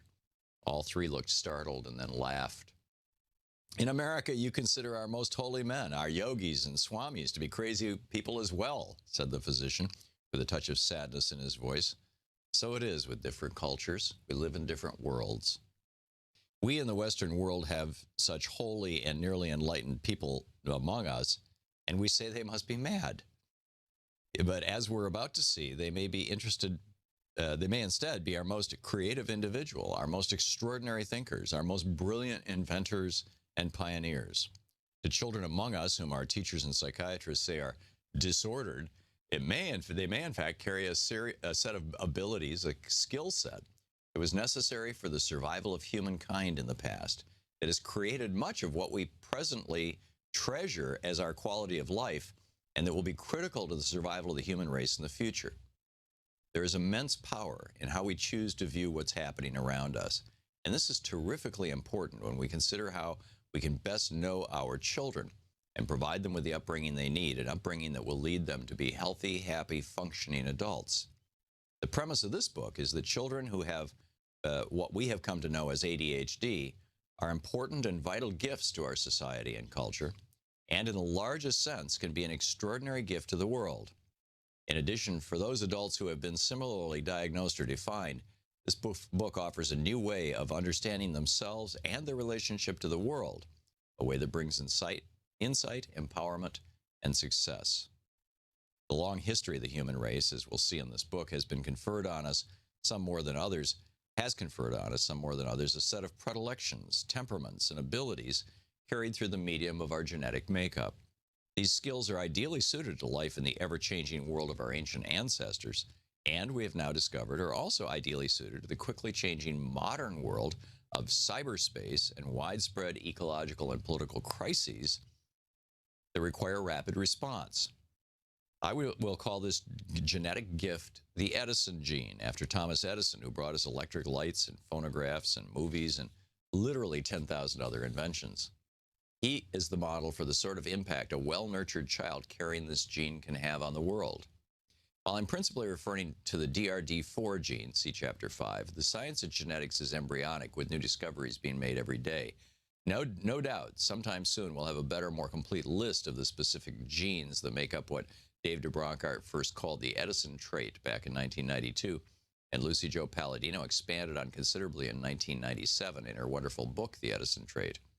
For the moment, though, I'll use the useful shorthand of the Edison gene. When Thomas Edison's school teacher threw him out of school in the 3rd grade for being fidgety, slow, and inattentive, his mother, Nancy Edison, the well-educated daughter of a Presbyterian minister, was deeply offended by the schoolmaster's characterization of her son. As a result, she pulled him out of school, and she became his teacher from then until the day he went off to work on his own for the railroads. And thus continues the story of people with ADHD and great success and how you can help your child be like that. Want to connect with the show online? You can find the Thom Hartmann program on Facebook, Twitter, and Instagram. All the important stories we cover and the issues we care about are at hartmanreport.com. Members of our community can comment and join the conversation. Welcome back to the Thom Hartmann program. I'm Alex Lawson, filling in for Thom Hartmann, and I just saw this go by on my phone here, but I believe that the Democrats in the Senate, yes, here it is, breaking news, Dems reach magic number to block Supreme Court nominee. I just got that alert from the Hill newspaper at 1:30 p.m. So, it's very good. I think that this is, as we have discussed over and over and over again, the bare minimum for this this lifetime appointment with so many things hanging over it.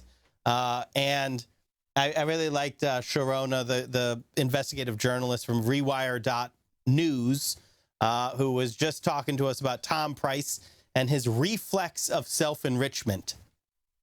I like that as a concept, the reflex of self-enrichment. The dude in the White House definitely has a reflex of self-enrichment. His whole family have a reflex of self-enrichment. I don't think they actually believe in the concept of public service. I'm like 99.9% sure that they only see things as an opportunity to enrich themselves and their family. And, that's what worries me is you have this totality of evidence where you have, this guy, Tom Price, who has this reflex of self-enrichment, and he's advanced. So he's given more power. And you have Donald Trump. I think he's gone golfing 14 times, something like that. 14 times, always at his own courses. The public is paying millions of dollars for all of his little field trips down to his pay for play, pay for access country club down there, and all the other properties that he goes to. And in this kind of miasma of corruption, this miasma of just gross, robbing of the American people. That's what it is. And then you have the Supreme Court nominee, this potential justice, who will serve a lifetime. A lifetime. There's $17 million spent by a shadowy group of greedy liars on Wall Street, corporate executives, the corporate media, the global oligarchy writ large. Spent $17 million, and we don't know exactly who they are. But we know that in this environment of a reflex for self-enrichment, this environment that's set from the top, Donald Trump, he obviously doesn't think the buck stops with him. He'll pass that buck as fast as he can. We've seen that time and time again. But he still does set the tone for the administration. The swamp that he filled back up. He didn't fill it back up. He literally, he put Goldman Sachs in charge of the Treasury. I don't even want to use a swamp metaphor for that. It was like the problem was that President Obama and people in America are right to be outraged at over the past 8 years that the greedy liars on Wall Street seemingly won every time, that no bankers went to prison. But the outrage, no bankers went to prison. And then Donald Trump, he didn't send the bankers to prison. He gave them government jobs to be in charge of our money. I don't think that's what the American people were looking for. In all of that, comes the question of Judge Gorsuch. And this guy's lifetime appointment to the Supreme Court, where he can rule that the swamp people are just totally fine, that they're wholesale looting of the public coffers and the American people is the law of the land. You know, that's what worries me, and that's why it's the bare minimum that the Democrats have to maintain the filibuster, the same level that President Obama had to, his appointments had to hit. That's the bare minimum. And if McConnell gets rid of the filibuster, it's McConnell who gets rid of the filibuster. It's the Republicans who got rid of the filibuster. It's not the Democrats. The Democrats are holding Gorsuch, who has so many things going against him. Stolen seat, ideological extremist, lying and obfuscating in his confirmation hearing, $17 million spent by a shadowy cabal who we're not allowed to know, but will almost certainly have business before the Supreme Court. All of those, the Democrats, the least they can do is hold them to the same level of scrutiny, 60 votes that President Obama's nominees were held to. That's the minimum. Then it's up to McConnell what he wants to do. I said earlier in the show, if the fever breaks here, if this is the moment where the Republican extremists and arsonists in this town say, you know what, let's ratchet this down. Let's ratchet this down. What they do is they pull Gorsuch and they go back to the drawing board in consultation with the Democrats, and they come up with a nominee that they can get through with bipartisan support. But it's up to McConnell. Is that the path he wants to go? Or is McConnell going to get rid of the filibuster? I want to take one call and then go to break. And then I want to come back and I want to ask the question. Right now, we're going to go to Marty in Michigan. But I want to get into not just Gorsuch, but also the question of the filibuster itself. But first, let's talk to Marty in Michigan. Marty, you're on the line. Hi, Alex. Thanks for taking my call. Thanks for calling. I wanted to offer some suggestions on messaging regarding this Gorsuch nomination.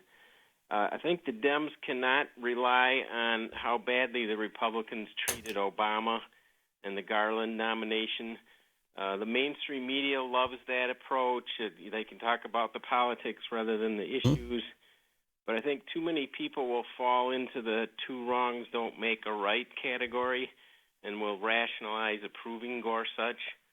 I think the Dems must emphasize what an extremist Gorsuch is in terms of his 100% pro-corporate rulings and appeal to the same public outrage that stopped the Trump-Ryan health care bill.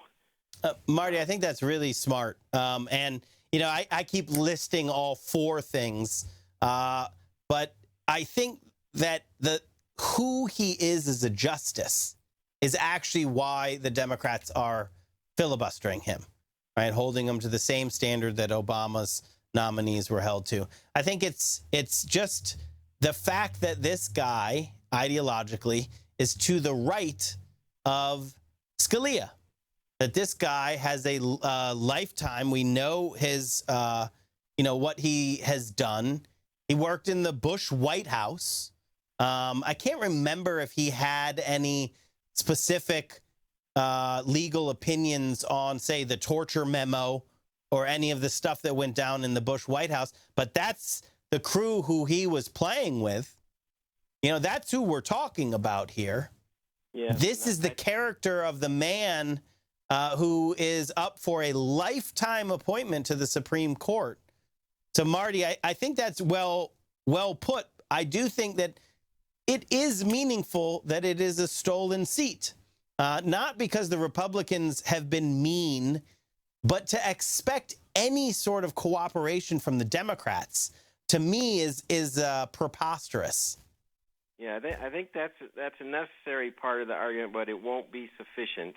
I agree there. I agree. I think the advantage of really educating people on how extreme he is is that then if the Republicans do overcome the filibuster and break the filibuster rule, they will own him, and the public will be well educated to what lengths the Republicans went to get him on the court. Marty, I think that's really smart. That's a really smart strategic messaging strategy that we have to really understand. So what you're saying is, if McConnell gets rid of the filibuster, the so-called nuclear option, what we have to let everybody know is he did it for this guy, right? Like, he was willing to get rid of the rules for all future Supreme Court nominations to get this ideological extremist on who has voted 100% of the time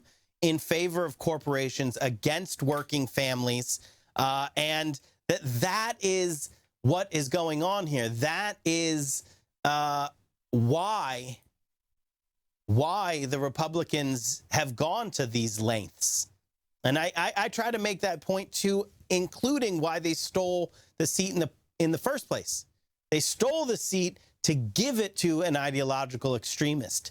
They blocked the possibility of somebody who was, had served the law and not the corporate paymasters.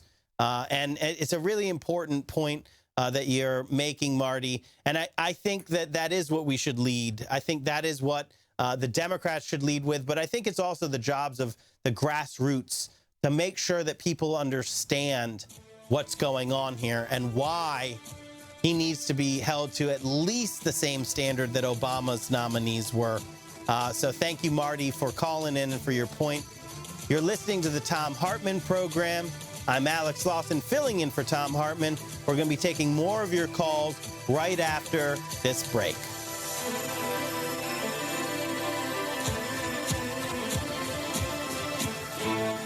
You're listening to Thom Hartmann. Visit ThomHartmann.com for audio and video archives. Does Judge Gorsuch deserve a lifetime appointment to the Supreme Court? That's the question that I think we need to answer here.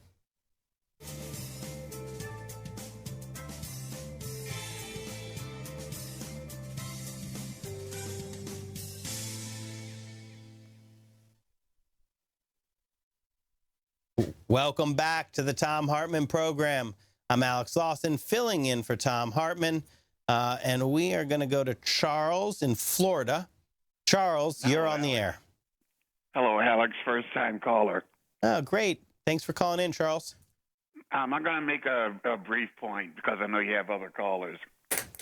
If Mitch McConnell decides to do the destructive thing of overriding the filibuster, he and the Republican Party will be committing suicide.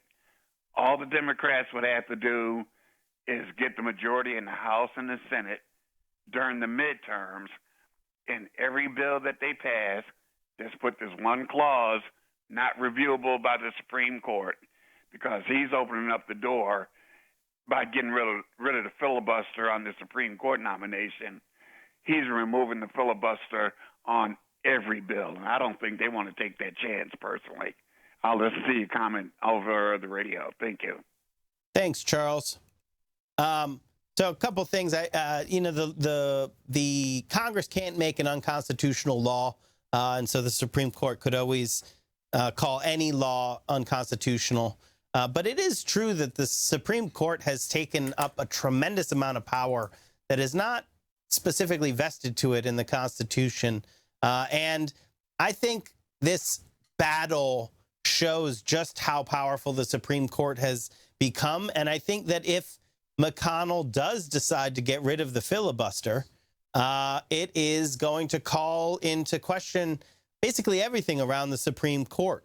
And so I do think that you could open up, the question of why is the Supreme Court so immensely powerful right now? And is that the way to go? And then, there are remedies specific to the Constitution that you could think of. So I think my personal opinion is the Senate is massively anti-majoritarian. You got 2 senators from Wyoming who've got as much power as 2 senators from California. The filibuster makes it even more anti-majoritarian. So in the long arc, anti-majoritarian favors money power. Majoritarian favors people power. So I'm not ideologically opposed to the filibuster going away. I'm not sure that it would have incredibly negative effects, especially for people power, for the left. So I think that is in the equation when it comes to what McConnell's saying right now. And I personally think he's bluffing, and the Democrats should call him on it. And if he decides to get rid of the filibuster, that's his decision, and they're going to have to own that forever, that it was the Republicans who got rid of the filibuster. So, that's why I just don't think it is as simple. You watch the media and they're painting it all on the Democrats, trying to hang it all on the Democrats. And I think that is why. It's because they're already trying to see if they can get away with messaging and pretending that it is all the Democrats who are doing this. And when in fact it is the Republicans. Unified Republican power right now is what we're looking at in Washington, D.C. It's their choice if they want to get rid of the filibuster. But what we know right now is the Democrats have the numbers to filibuster, and that's what they should do. You're listening to the Thom Hartmann program. I'm Alex Lawson, filling in for Thom Hartmann, and we'll be right back after this.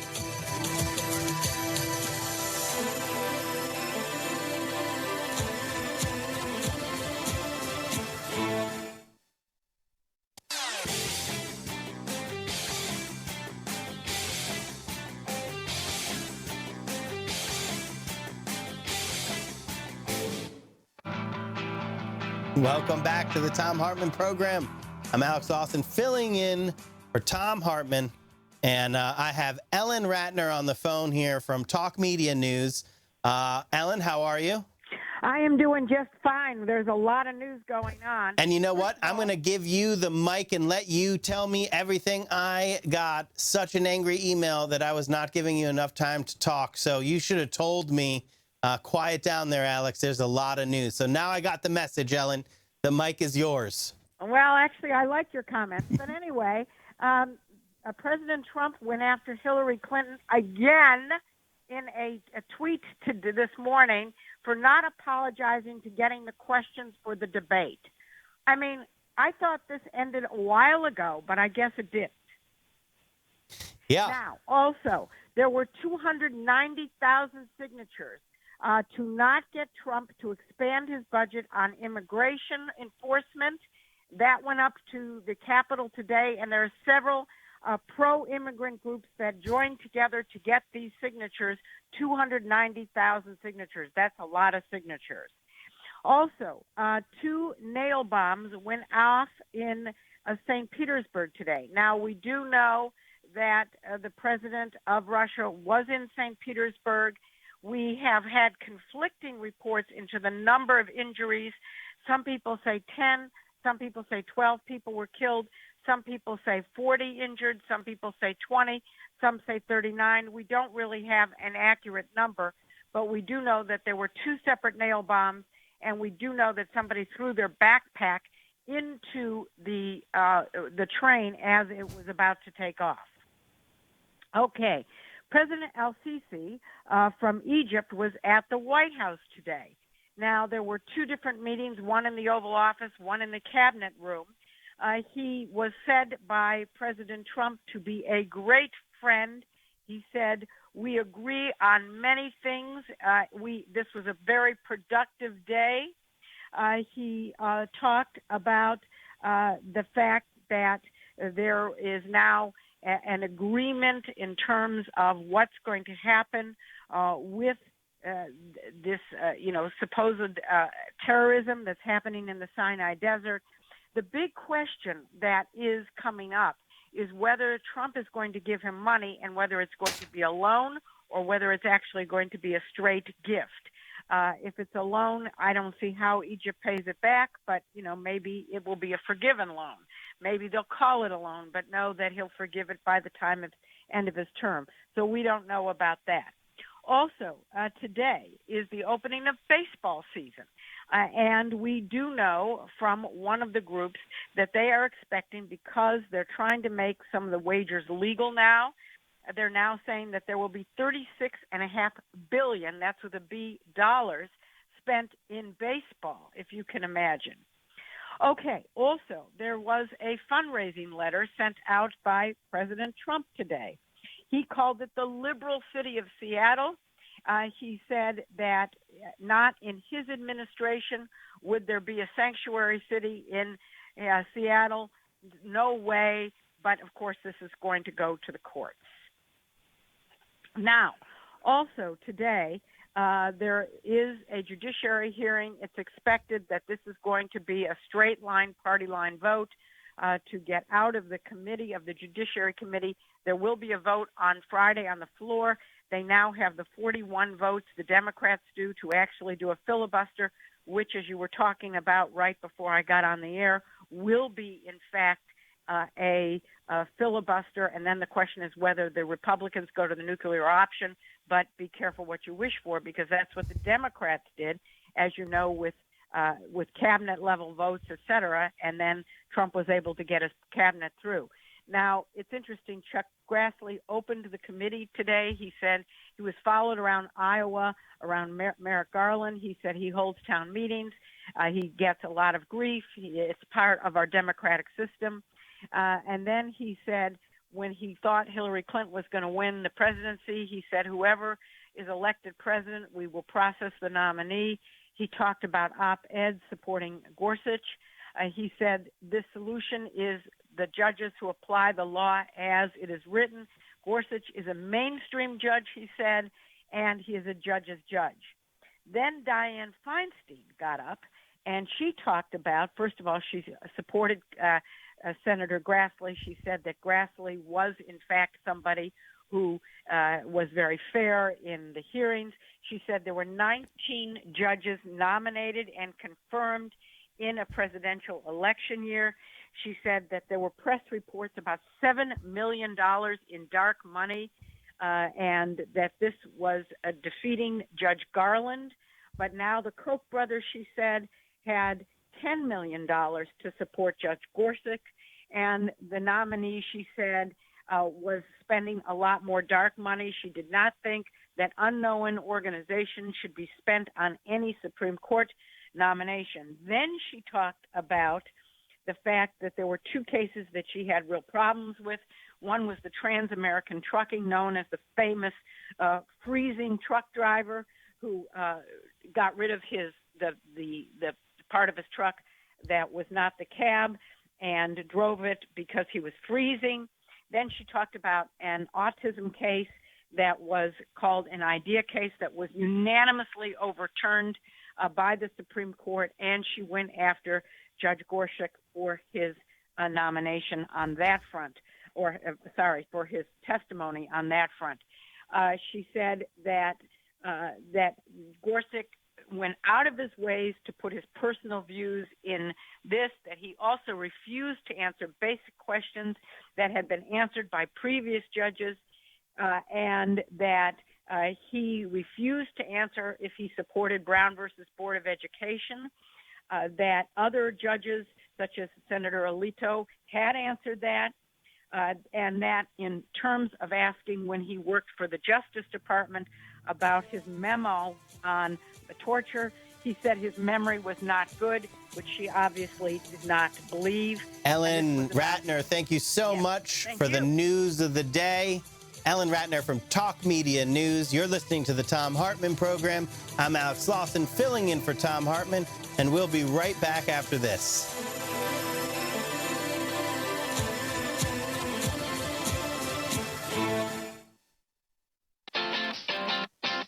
You're listening to Thom Hartmann.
Thom Hartmann program is brought to you in part by the Aiden Forecast, an investment newsletter with weekly updates of leading market indicators and a monthly deep dive into what the details of the economy and the markets mean for investors and retirees. On the web at aidenmarkets.com. Wines have some of the highest pesticide levels in our food chain.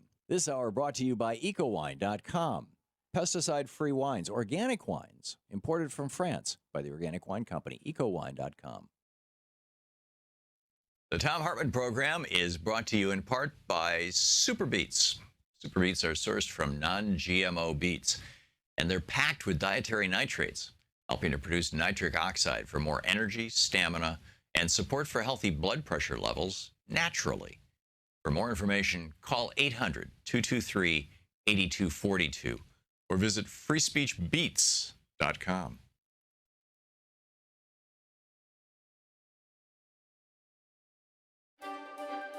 Welcome to the Thom Hartmann University Book Club. Today we're reading from ADHD and the Edison Gene, a drug-free approach to managing the unique qualities of your child. A relatively new book by me. This is from the introduction. I was in India in 1993 to help manage a community for orphans and blind children on behalf of a German charity. During the monsoon season, the week of the big Hyderabad earthquake, I took an all-day train ride almost all the way across the subcontinent, from Bombay through Hyderabad to Rajahmundry, to visit an obscure town near the Bay of Bengal. In the train compartment with me were several Indian businessmen and a physician, and we had plenty of time to talk as the country flew by from sunrise to sunset. Curious about how they viewed our children diagnosed as having attention deficit hyperactivity disorder, ADHD, I asked, "Are you familiar with those types of people who seem to crave stimulation, yet have a hard time staying with any one focus for a period of time? They may hop from career to career and sometimes even from relationship to relationship, never seeming to settle into one job or into a life with one person, but the whole time they remain creative, incredibly creative and inventive." "Ah, we know this type well," one of the men said, the other three nodding in agreement. "Well, what do you call this personality type?" I asked them. "Very holy," he said. "These are old souls near the end of their karmic cycle."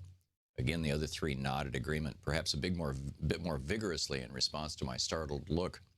"Old souls?" I questioned, thinking that a very odd description for those who American psychiatrists have diagnosed as having a particular disorder. "Oh, yes," the physician said. "In our religion, we believe that the purpose of reincarnation is to eventually free oneself from worldly entanglement and desire. In each lifetime, we experience certain lessons, and finally we are free of this earth and can merge into the oneness of God. When a soul is very close to the end of those thousands of incarnations, he must take a few lifetimes to do many, many things, to clean up all the little threads left over from his previous lifetimes." Another businessman added, "This is a man very close to being enlightened. We have great respect for such individuals, although their lives may be difficult." Another businessman raised a finger and interjected, "But it is through the difficulties of such lives that souls are purified." The others nodded agreement. I said, "In America, they consider this behavior indicative of a psychiatric disorder." All three looked startled and then laughed. "In America, you consider our most holy men, our yogis and swamis, to be crazy people as well," said the physician, with a touch of sadness in his voice. "So it is with different cultures. We live in different worlds. We in the Western world have such holy and nearly enlightened people among us, and we say they must be mad.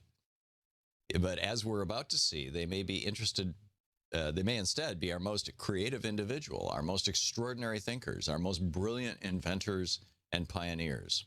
To children among us, whom our teachers and psychiatrists say are disordered, they may in fact carry a set of abilities, a skill set that was necessary for the survival of humankind in the past. It has created much of what we presently treasure as our quality of life, and that will be critical to the survival of the human race in the future. There is immense power in how we choose to view what's happening around us, and this is terrifically important when we consider how we can best know our children and provide them with the upbringing they need, an upbringing that will lead them to be healthy, happy, functioning adults. The premise of this book is that children who have what we have come to know as ADHD are important and vital gifts to our society and culture, and in the largest sense can be an extraordinary gift to the world. In addition, for those adults who have been similarly diagnosed or defined, this book offers a new way of understanding themselves and their relationship to the world, a way that brings insight, empowerment, and success. The long history of the human race, as we'll see in this book, has conferred on us, some more than others, a set of predilections, temperaments, and abilities carried through the medium of our genetic makeup. These skills are ideally suited to life in the ever-changing world of our ancient ancestors, and we have now discovered are also ideally suited to the quickly changing modern world of cyberspace and widespread ecological and political crises that require rapid response. I will call this genetic gift the Edison gene, after Thomas Edison, who brought us electric lights and phonographs and movies and literally 10,000 other inventions. He is the model for the sort of impact a well-nurtured child carrying this gene can have on the world. While I'm principally referring to the DRD4 gene, see Chapter 5, the science of genetics is embryonic, with new discoveries being made every day. No doubt, sometime soon we'll have a better, more complete list of the specific genes that make up what Dave DeBronkart first called the Edison trait back in 1992, and Lucy Jo Palladino expanded on considerably in 1997 in her wonderful book, The Edison Trait. For the moment, though, I'll use the useful shorthand of the Edison gene. When Thomas Edison's school teacher threw him out of school in the 3rd grade for being fidgety, slow, and inattentive, his mother, Nancy Edison, the well-educated daughter of a Presbyterian minister, was deeply offended by the schoolmaster's characterization of her son. As a result, she pulled him out of school, and she became his teacher from then until the day he went off to work on his own for the railroads. And thus continues the story of people with ADHD and great success and how you can help your child be like that.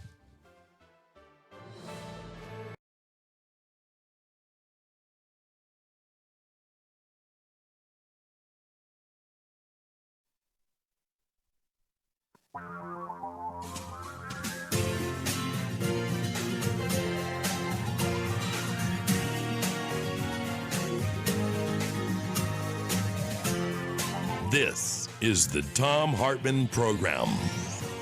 Welcome back to the Thom Hartmann Program. I'm Alex Lawson, filling in for Thom Hartmann. I'm really happy to be joined in the studio by the one and only Dr. America, Dr. Sanjeev Sriram. So thanks for joining us in the studio. Oh, yeah, happy to be here.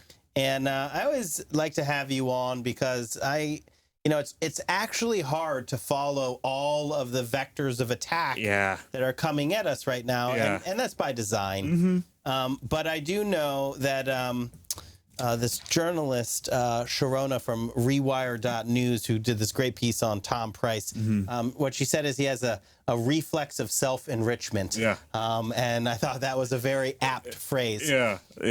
But besides enriching himself, he is also sitting in a chair that holds immense power over the totality of health delivery, the entire system, right? And one of the, so Trump Care was temporarily defeated. I know it's going to come back. But it was defeated because people stood up and said no. Let me spend 1 second on that. There's so much misinformation there. People want to give it all to the Freedom Caucus, but you can bribe people if it's all on one side. It was the Freedom Caucus on the right, and then you had moderates on the left who are getting hammered at home in their town halls. And once you're on both sides, you can't whip that. So they've gone to a more insidious, and I've seen this with Social Security, a more insidious vector, which is the death by 1,000 cuts. It's what you can do through administrative action. And we're talking, obviously, about the man with a reflex towards self-enrichment, Tom Price. And still, top target is Medicaid. So what's going on there? What should we keep our eye out for? So I'm really glad that you brought this up, because the thing that has me really worried now that, Trump Care is defeated is that this kind of feels like the end of episode 4 of Star Wars, where it's like, oh yeah, Death Star is blowing up, Luke's going to be a Jedi, like we're in great shape. And it's sort of like, not quite, like maybe we should watch the next movie and see what happens next. And what's going to happen next when it comes to Medicaid is that this is the soft target that the empire will strike back. The empire will strike back. And we have a Center for Medicare and Medicaid director now, Seema Verma, who I think has kind of floated under the radar. She got appointed by the Senate. I think it was last month, about mid-March. And it was a relatively, under the radar kind of hearing. And I think the thing that she did get some attention for rightfully was when she said that it would be okay for women to be charged more for maternity care. So this already gives you an idea of, hey, this is a red flag on where this person's values are. I gave a quote to a piece for CMD on this about how she also has a reflex for self-enrichment. Yeah. And we saw that in her work in Indiana. Right. And so that's the thing, is that when she decided to help then Governor Pence expand Medicaid in Indiana, she was very clever with how she worked negotiations out with the Obama administration on how to expand Medicaid on Indiana's terms. And there were a lot of things about their Medicaid expansion where it really does leave some question marks about, like, is this coverage as generous as it ought to be? Is it as strong as their neighbor to the south, Kentucky, that expanded Medicaid the quote-unquote old-fashioned way? And so now she's in a higher level of power where she is going to be, representing the Trump regime and doing these negotiations with states that want to expand Medicaid. And one of the big ideas that she and her boss, Tom Price, are talking about is to let states do work requirements for people to maintain eligibility for Medicaid. So what that means is that you will find families where every 6 months they will have to show up at a state's Medicaid office and prove that they are working in some capacity. And that means, they would need to bring in so many pay stubs. They need to show what kind of work, how many hours. Now, you can see that this is a bureaucratic mess. It's an administrative nightmare. And the money that these states are going to spend tracking people on work is money that they will not be doing on healthcare. And it's completely unnecessary. Just absolutely, completely unnecessary. Penny wise, pound foolish. Oh, right? absolutely. Which I have always said is the test is the policy both cruel and stupid. Stupid, right. Right? I mean, it has to be cruel and hurt people, but it also has to be stupid. And it doesn't help people get back to work. It doesn't do anything except be cruel and hurt people's health. Yeah. And I mean, the thing that makes it so cruel is that it's so unnecessary. We have nearly 75% of the people who are in Medicaid right now are doing some kind of work. And that, when I say some kind of work, I mean some kind of full-time work. Then you have the remaining 25% where you have seniors who are retired. So it's ridiculous to, expect them to be working. And given how clever Verma and Price are, they might give seniors a pass. But what's scary is when you look at my patients' kids and watching how their parents will have to, take time out of work to go every 6 months to verify that they are working so that their children can continue to get Medicaid coverage. And what makes this especially cruel is that when you look at the kinds of work that my patients' parents are doing, it's the kind of work where they really cannot just take time off. You don't get that, oh, boss, I'm just going over, I got it right. No. Right. I mean, it's bad enough that McDonald's told you that they're not going to, give you any health benefits. And then you have to go and tell your shift manager, like, hey, I need to, not only did you not give me health benefits, but for the benefits that I am getting through Medicaid, I have to take time off from this job, which is unpaid time. Go prove that I am doing this work. And then this is just to make sure that my kids stay enrolled and eligible for the program. And there are so many families where work is, and we've been talking about full-time workers, but when you look at children, 60% of them live with an adult who is doing full-time work. The other 40%, they could be living with a retired grandparent, but a lot of them are also living with parents or guardians who are doing a mix of part-time work. Right. They're doing the kinds of work that simply the Bureau of Labor Statistics doesn't quite know how to quantify the work that they do. And it could be that They're a caregiver for a senior. They're a caregiver for a disabled person. That's unpaid work that has to get done because who else is going to help take care of that family member? They're doing the kind of work that's seasonal. I mean, we're about to start the spring season. So yeah, now there's, pool cleaning companies might hire people, but for the last several months, it's understandable if that's what, some of the work that you rely on during the year. These last couple of months, you might have been doing something else. So how much damage do you think they can get done on things like this with kind of back of the house administrative attacks? So, I mean, and that's actually kind of the million-dollar question, right? About like how many people are going to be uninsured because of these sorts of policies. And the truth of the matter is it really depends on the state that you live in.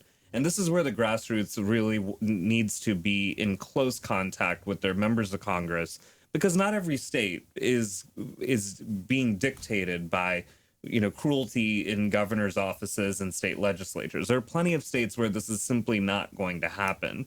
And it's because their leadership recognizes that these are parts of our economy that function because we in some ways take advantage of this work and we're getting the lot for like the very little that we put in. So why should we burden these families even further? But there are a lot of states where they feel that this is their way of keeping track of who's scheming and scamming the system. And the sad thing is that there will probably be millions of people who go uninsured simply because they had the misfortune of living in a state where their governor did not trust them about their right to health care. Right. And I am maybe slightly less generous than you because I don't even think it's like they don't care. Mm-hmm. They don't care. It's like drug testing people for public assistance. They don't care that comes out with zero. Right. Right. You'd have a much higher positive rate if you drug tested public officials. Right. Oh, yeah. Elected officials, would have a much higher positive rate if you made them piss in a cup. Which I don't believe in compulsory drug testing. Sure. I'm starting to think that maybe we should make elected officials pee in cups. Yeah. But, and if you want to talk about work requirements, I mean, like, how about members of Congress? I mean, when work requirements. I mean, when they're about to take a month-long recess this April.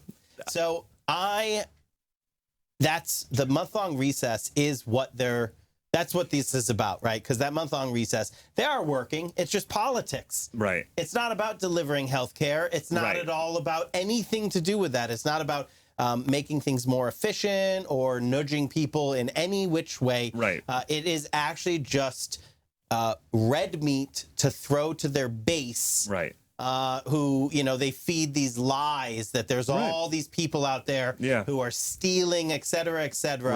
Right. And this is about votes. This is just pure, gross political stuff. Yeah. And, it's votes and campaign contributions. Right. So, Sanjeev, can you stay with us? We're gonna go to break. Sure. And I want to take some calls. Oh, yeah, I want to take some calls, and I want folks to call in about Medicaid. We can talk about Medicare, Medicaid, drug prices. So going out of this segment into the next one, in this last minute, there was, there's all some bad news. Yeah. But there's some glimmer of good news in this last 45 seconds. Al Franken put in a bill on drug prices. Yeah, and it's actually doing some of the things that has Big Pharma shaking in their boots, which means that he's on to the right kinds of policy for helping our patients afford their prescriptions. And if you really care about healthcare costs or anything, that is the pool of money that you look at, right? Because the big pharma are a bunch of big crooks who are just robbing us, coming and going in every which way. Right. So I want to talk about that after this break. But you're listening to the Thom Hartmann program. I'm Alex Lawson, filling in for Tom. I'm here with Sanjeev Sriram, Dr. America, and we're going to be taking your calls right after this break. So stick around. We'll be right back.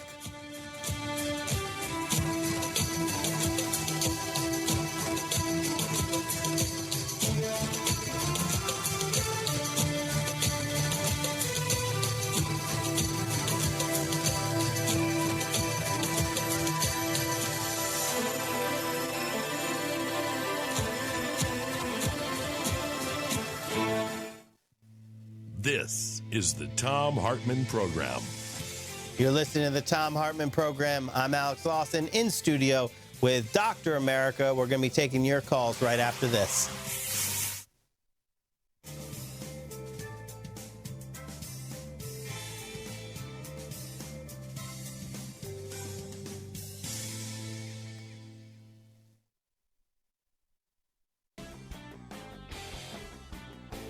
This is a fascinating piece in The Guardian. What if nature, like corporations, had the rights of a person? And without going through the whole argument, the Te Uruwera Act is a law that was passed in New Zealand back in 2014, 2 years ago, and it extended to a 821 square mile forest the legal rights of personhood. The forest is sacred to the Tuho people, an indigenous group of the Maori, and for them, Te Tura was an ancient and ancestral homeland that breathes life into their culture. The forest is also to them a living ancestor. And this act concludes that Te Uruwera has an identity in and of itself, and thus must be its own identity with all the rights, powers, duties, and liabilities of a legal person. Te Uruwera holds title to itself. Now, this is unique to New Zealand. This is brand new, but there are a number of places around the world where Native people, Aboriginal people, Indigenous people believe, and I would say that the Dakota Access Pipeline is an example of this, believe that the land is sacred and is their mother. We came out of the earth. Look at your body. Every single cell in your body is, made in part out of dirt. We are a product of the earth. What was it? Was it John Donne?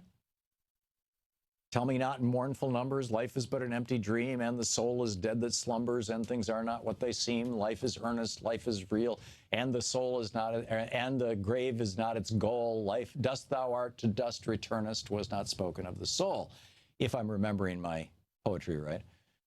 And, dust thou art, to dust returnest. There you go, which I think is paraphrasing something from Proverbs. But in any case, the idea that here in the United States, what we have done, and this is like the absolute pinnacle of Cartesian thinking, right? Of the world as a dead machine thinking that Rene Descartes brought us back in the 1700s, or the 17th century, excuse me. The pinnacle of that kind of thinking is that something that is not alive, that's a human-made abstraction, a corporation, has the rights of personhood. And they do. The Supreme Court has said this over and over and over again. Corporations are people. Mitt Romney, corporations are people, my friend. But nature is not. Nature, which is alive, does not have the right of personhood. Cannot sue or be sued. Doesn't have, any legal rights other than this one 800 square mile forest in New Zealand, which is, like I said, brand new and expect more to come. So how different would our world be? How different would our country be if before an oil company could go in and rip up the land and inject poisonous water underground to frack out things, if they had to recognize the personhood of that land, the sacredness of that land? How different would it be if the lumber companies, before they clear-cut a forest, had to consider all the living things in that forest? And the forest itself is a living organism.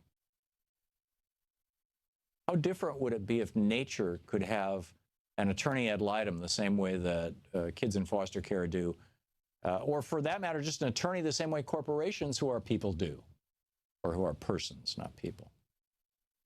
I think this is a great and important idea, so I wanted to share it with you.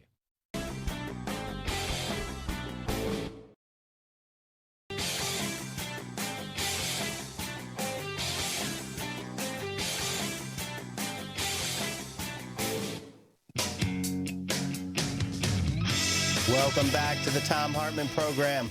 I'm Alex Lawson, filling in for Thom Hartmann. I'm joined in studio by Dr. Sanjeev Sriram, a.k.a. Dr. America.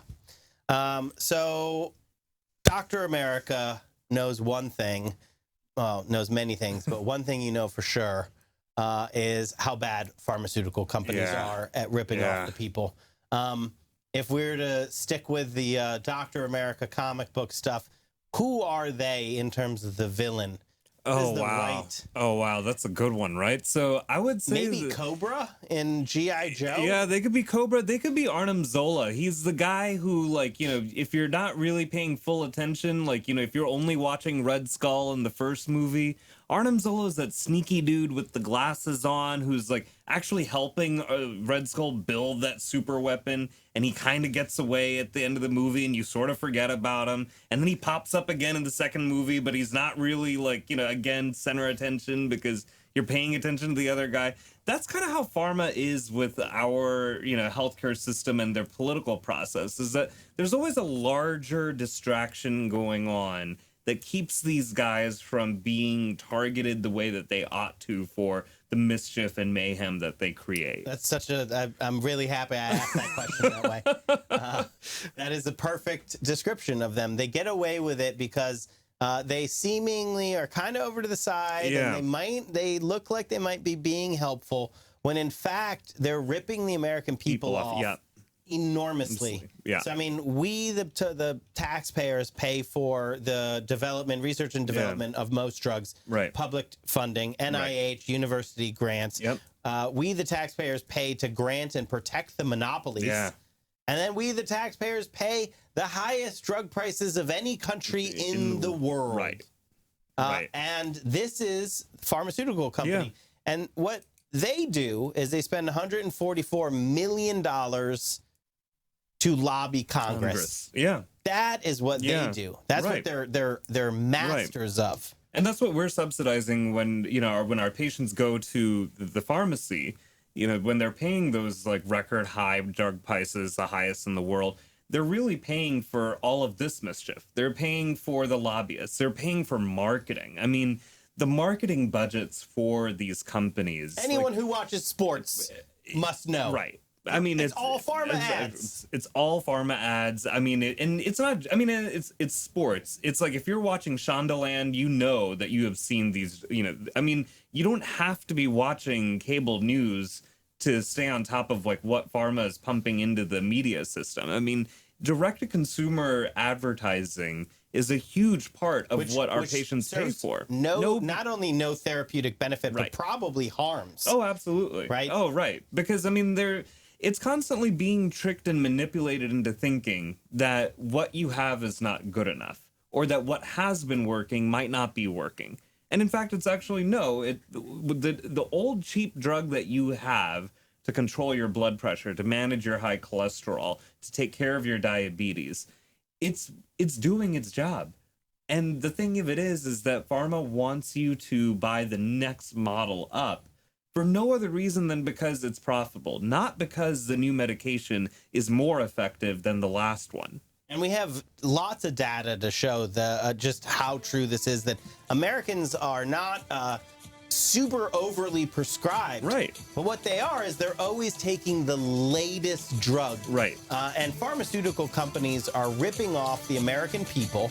And we want to hear about it. So give us a call. Dr. America and I are taking your calls after the break on drug prices, Medicaid, Medicare. You're listening to the Thom Hartmann program. We'll be right back.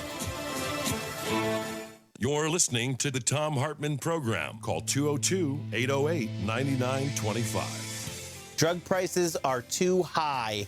We want to hear from you about that. Dr. America and Alex Lawson taking your calls after this.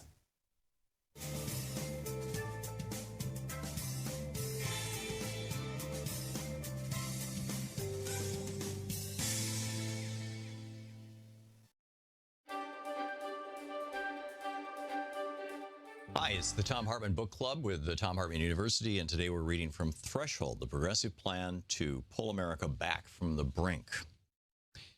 I'm reading from the preface. This is page XIII. The world right now is tottering atop three major thresholds. An environment, that is so afire that it may soon no longer be able to support human life. An economic free market system that is almost entirely owned, run, and milked by a tiny fraction of 1% of us and has crashed and in many ways is burning around us. and an explosion of human flesh on the planet that has turned our species into a global petri dish just waiting for an effective agent to run amok. 4 mistakes have brought us to this point, and the failure to recognize them at their deepest level will only push us faster toward total tipping points where we are thrown over the 3 thresholds and into disaster.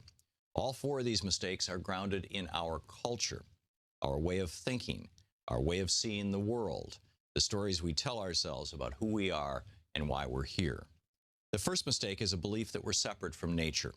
Our religions tell us that we were created by a supernatural being who is not part of this earth and not from this planet. He set us apart from all other life, and many among us, perhaps even the majority of the 6 billion of us, roughly 7 billion now, don't even believe that we are animals, but instead think we're a totally unique life form. The second mistake is a belief that an abstraction, an economic system, is divine and separate from us. This mythical so-called free market, so we believe, operates under its own divine rules and is entirely and eternally self-regulating. It is always right. The fact that worldwide it's more than 95% owned and run by fewer than 0.00001% of us, it's just the way things are, always were, and always will be. We are here to serve the economy, this belief goes. It's not here to serve us. The third mistake is a belief that men should run the world and that women are their property. While it may seem that women's rights are well advanced and society is nearly egalitarian in the developed world, the United States, Western Europe, and Australia combined are only about a quarter of the population of the world. In India, it's still a common rural practice for men to burn their wives to death simply because it's more convenient than divorce. In many Arab countries and across much of Africa and South America, it's not uncommon for women to be murdered by their families if they dishonor the family by not going along with an arranged marriage or not being a virgin at time of marriage. Even in the first world, women are routinely excluded from positions of power in the world's largest institutions, such as the Catholic Church.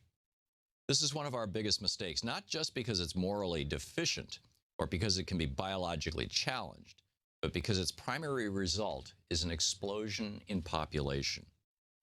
The fourth mistake is a belief that the best way to influence people is through fear rather than through the power of love, compassion, or support.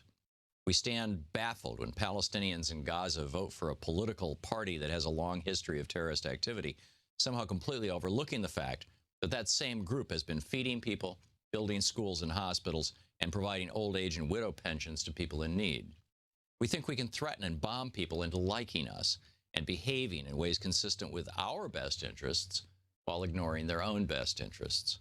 We have come to believe that we are not our brother's keeper, that we are separate from all other humanity on the planet, and in all that, we are mistaken.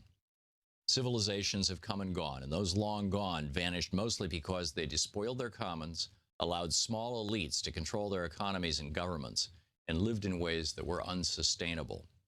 Those who survive for centuries or millennia are the ones that learned how to protect their commons, engage in non-toxic commerce and governance, and organize their cultures and lifestyles in ways that could continue in the same place and the same way down through the ages. If we don't learn the lessons of the latter, we shall face the fate of the former. And just a little bit from the first chapter. This is titled Darfur, and on the border with Darfur, Sudan, March 16th, 2008. It's late morning, and I'm sitting on the dirt ground typing it into an old AA battery-operated pocket word processor, a Zorus ZR5000, in part because the nearest electricity is over 500 miles away. So is the nearest paved road and the nearest building made with anything other than mud or grass. This is Gok Machar, southern Sudan, just a few miles from the border with Darfur, a village that's swelled from 8,000 people to more than 45,000 as refugees flee the bombings and murders take place as I type these words just 50 miles to the northwest. About 300 people arrived just this morning, most with nothing more than the clothes they were wearing, many with stories of relatives who died along the way as they fled or before the UN could transport them here.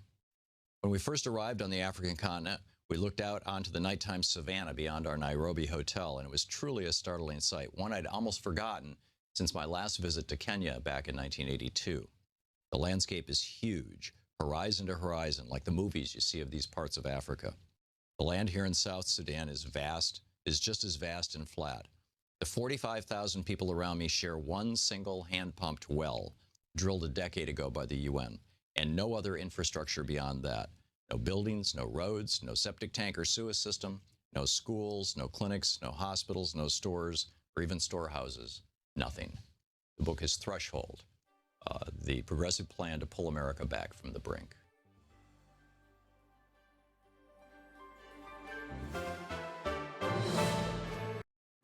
Want to connect with the show online? You can find the Thom Hartmann program on Facebook, Twitter, and Instagram.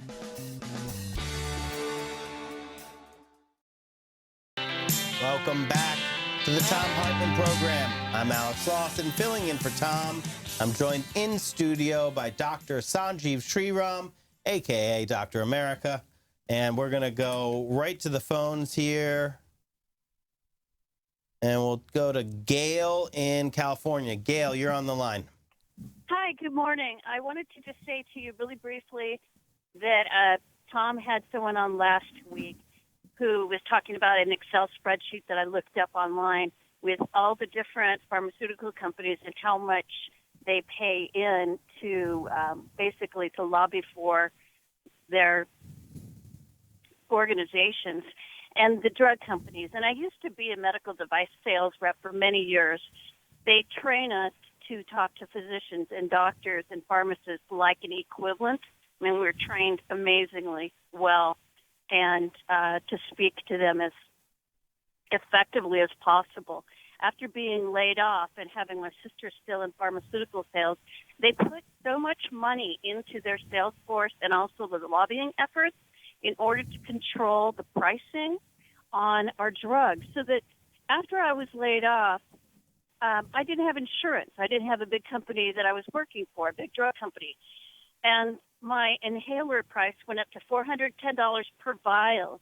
Then with the ACA, I was able to get insurance again. But my pre-existing condition, of course, was asthma. But now with my Affordable Care Act, Obamacare, it's $15 a vial for the same exact non-generic product. So we have a big problem here. I mean, the cash price is still $400. That's ridiculous. Mm-hmm. So I just want to know what your thoughts are on this, and I don't know how we can get around regulating, basically, the pharmaceutical and medical device organizations, because they spend so much money to get the votes they want. Yeah. Gail, thank you so much for your call. Sanjeev? Yeah, and actually she she's bringing up some great issues, and luckily for patients and families like Gail, Senator Al Franken has introduced legislation, and I think that there's something about 20 senators have co-sponsored the legislation. 16 other senators. Right, 16 other senators in the Senate side, and then I think there's other sponsors in the House. What's great about this legislation is that it's going Let's after... just pause on there, because you've done this a long time, so have I. I've never seen that many members, right? I mean, that is a lot on a very comprehensive bill. It's a big bill. Right. And I mean, and this is a big bill that is going after the worst behavior in the drug companies. So one of the things that I think it's one of the first sections of this new legislation is really targeting for transparency.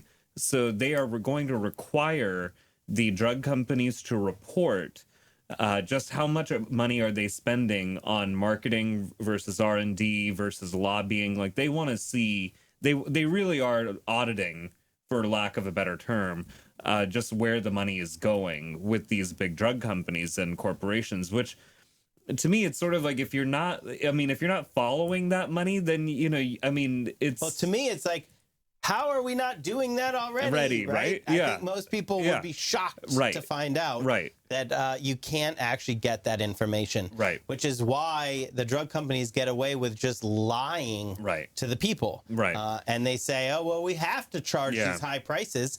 High prices are the cost of innovation. And what's great is that that's the big lie. They're taking a step up on this, where they're going to actually make that information public. So there are a few states that have tried to require companies and corporations to hand over this information about how much money they're spending on all of these behaviors. But then that information is not always made public. With Senator Franken's legislation, it goes public. So I I like transparency, but I want to just say it's not nearly enough for me. Oh, right. And I don't think it's enough for you. Right. But I'm going to tell you, we have this conversation often, so Yeah. Sanjeev already knows. But, you know, I don't come to this through politics. I come to this because after college, I worked in an outreach HIV clinic in Chicago, and I learned that, like, true evil could be seen in these pharmaceutical companies. Right. That their profit model included misery and death around the world and here at home. Yeah. That they made money by withholding what people need to stay alive or to live a life of dignity, or just to have the drugs that their doctors say they need. Right. And so I am extremely radical on this because Franken's bill, it's great.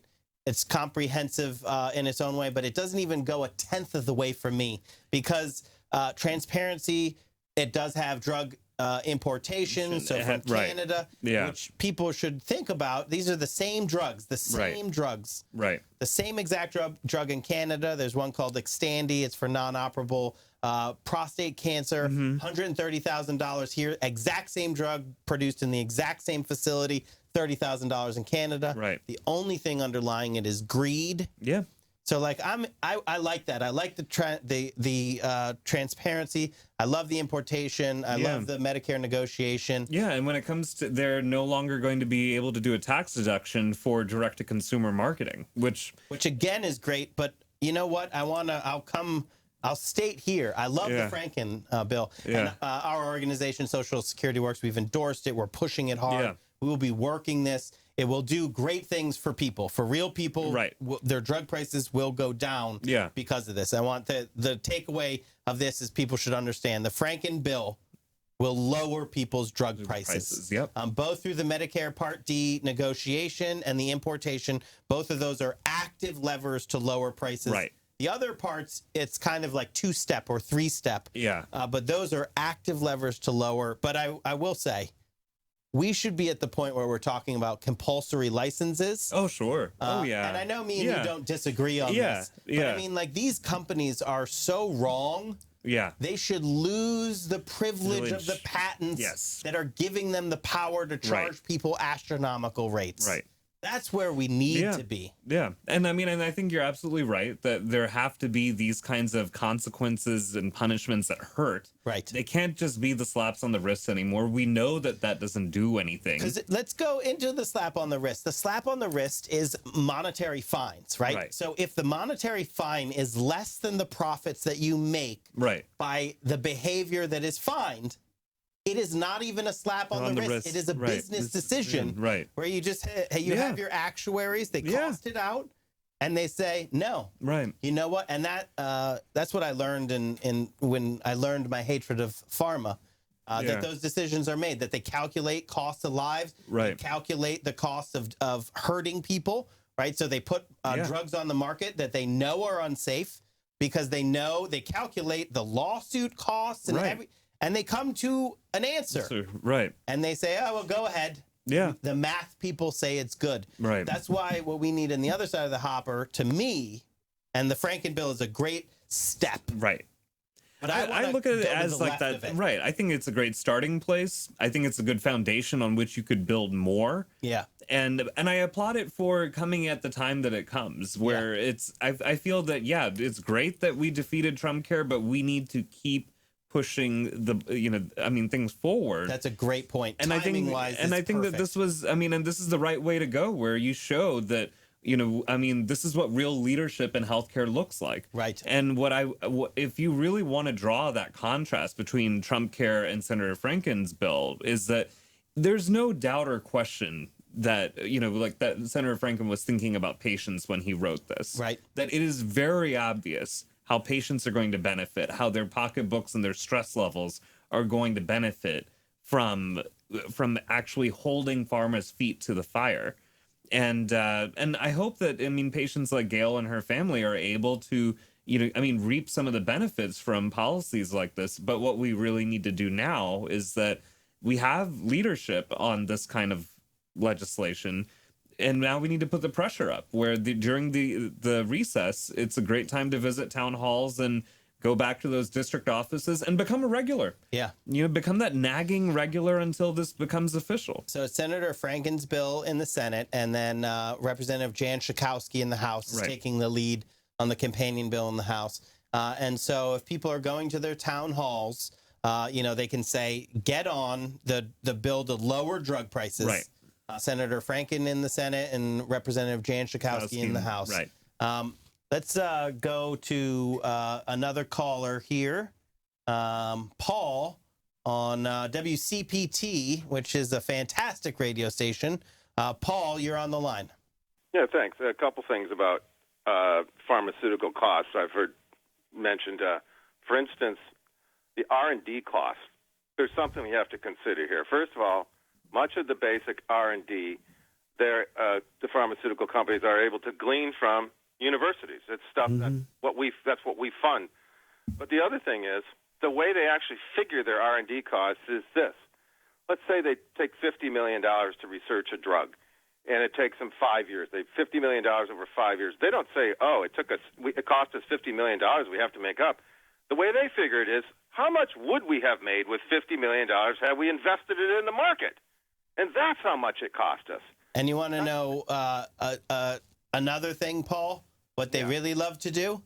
What they really love to do is they give out free samples and they go and talk to doctors over dinner and golf outings, all of that. Yeah. And they actually, it's market research, it's advertising, but they actually count it as research. Right. I mean, think of how crazy that is. I mean, and this speaks directly to my first encounters, if you want to call them that, with Big Pharma and just how problematic they were. When I was a resident, I did a small health policy rotation as an aide for then Congressman Waxman. And we were doing some research on, I think, one of the issues that was coming up with pharma, but it required me to go back to the time of Vioxx and all the problems that there used to be with that drug. And what you quickly realize when you're going through, when they inundate the congressional offices, whenever they get subpoenaed for documentation, their answer is that, well, we will give you, truckloads and truckloads of paper, you drown in the paper, and we probably won't hear from you. And then they're not counting on guys like me who want to show up at their congressman's office and help out. And I can quickly get through some of this paper. But what the paper teaches you is that there is really no lines between misinformation, marketing, and misery. That it's all just kind of mixed in there together. And what Gail was talking about before, about how well-trained the reps are, is that, even if you are one of those doctors who goes to this dinner for the purpose of demanding some answers because you're curious, because you want to question the science, if you will, these guys see that doctor coming. And they know how to redirect the conversation to a marketing ploy. And it no longer is about educating these physicians. We don't have too much time. I'd love and come back and we'll keep talking about this. But let me share one with you that is like another, just you're in a bind. Yeah. I've worked at 2 HIV clinics, and HIV is a very complicated drug. The pharmaceutical treatment is very complicated. There is resistance that forms, and so there has to be new innovations all the time. So you literally have to be at the cutting edge of knowledge for your clients. So for clients who have resistance, this is a life or death issue. Well, guess what? The only people who have that data and that information are pharmaceutical companies. Right. They are the only ones who have it. Right. So you have to let them into your clinic where they give away free lunches and they give you the PowerPoints. And you have to be watching this, doctors, nurses, paraprofessionals, and you have to know. You're like, okay, this is the only way I'm going to learn about this. Right. But they're selling me. Yep. So I can't trust it as neutral. Yeah. I mean, like, that is a ridiculous way to do medicine. Right. And it's to always be second guessing of, okay, how much of this is really a benefit to my patient, and how much of this is really just is just the right amount of exaggeration to make a good marketing. And that is a terrible place to be in as a healthcare provider, to not be able to answer the question directly. How does this help my patient? And it's also not how science works, right? And Absolutely. so we know how it should be done. Right. All studies should be public, right? You shouldn't be able to throw bad studies down the memory hole. Right. So you're always asking, what am I not seeing here? Yeah. I'm seeing what they want me to see, but what am I not seeing? Yeah. This is my point of view. All the research should be publicly funded, and it should be publicly held. It should be publicly available. Yeah. And then you could be solidly confident that you're standing on science. Right. But I mean, that is, it's not only not what we have right now, we literally have the opposite of that. Yeah. Where you have these enormous financial incentives for them to convince people. And in the last minute here, Dr. America, where can people go to find out more about what you do and also to take action on drug prices, on the attacks on Medicaid and everything? Yeah. So my podcasts are on iTunes. If you Google Dr. America Sanjeev Sriram, it's one of the first links that pops up. You can follow me on Twitter. I'm paying close attention to these issues. My Twitter handle is DRSRIRAM, Dr. Sriram. And I'm writing on the Huffington Post about these issues pretty frequently. And on April 22nd, there's going to be the March for Science. And it's, I mean, as much as climate change is going to be the central theme of that march, I think it's a great time to, bring scientists out into the, the public and, celebrate, the process, the hard work processes of science. So the last caller said that they gleaned it from, which isn't totally true. What they do is they take it wholesale. Yeah. Right? These are university publicly funded. That is the science. Yeah. And we should celebrate the science. And in my point of view, we shouldn't just give it wholesale to the pharmaceutical companies. Dr. Sanjeev Sriram, Dr. America, thank you so much for joining us on the Thom glad to be Hartmann here. program. Thank you. You're listening to the Thom Hartmann program. We'll be right back after this. You're listening to Thom Hartmann. Visit ThomHartmann.com for audio and video archives. We'll be closing out the show right after this.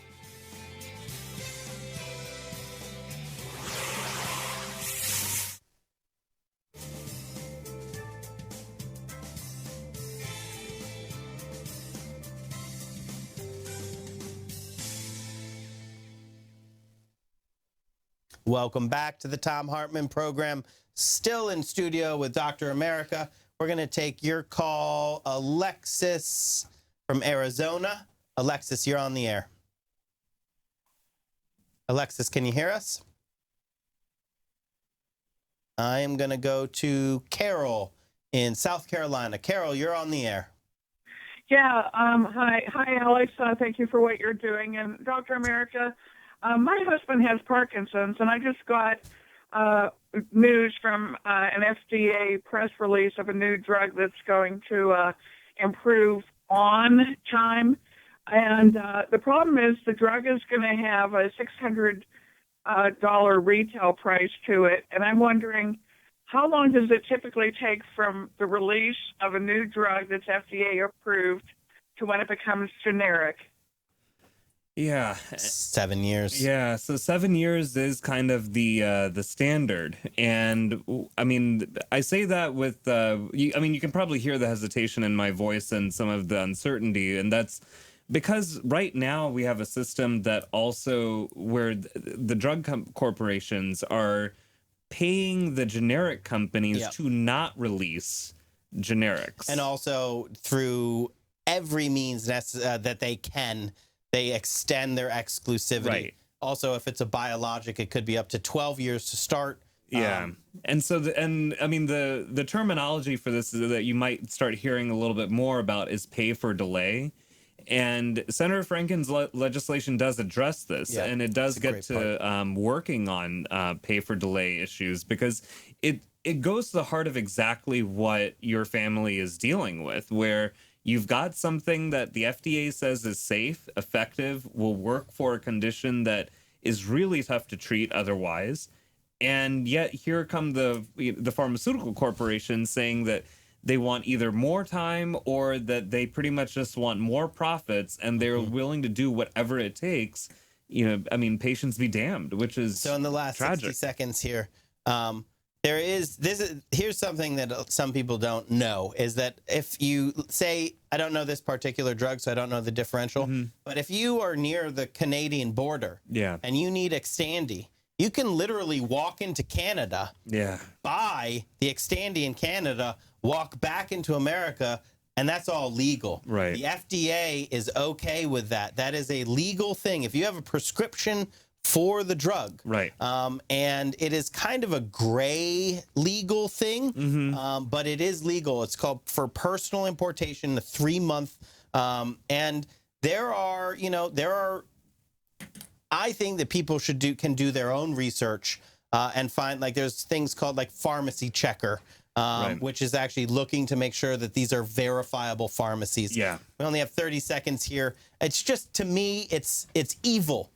when people have medicines that they need, that their doctors say they need, and drug company greed is keeping it out of reach. Right. And I mean, and this is 1 in 5 Americans are, doing things like cutting pills in half, skipping doses, sharing medication with families. And none of us went to medical school to, to see our patients struggle like that.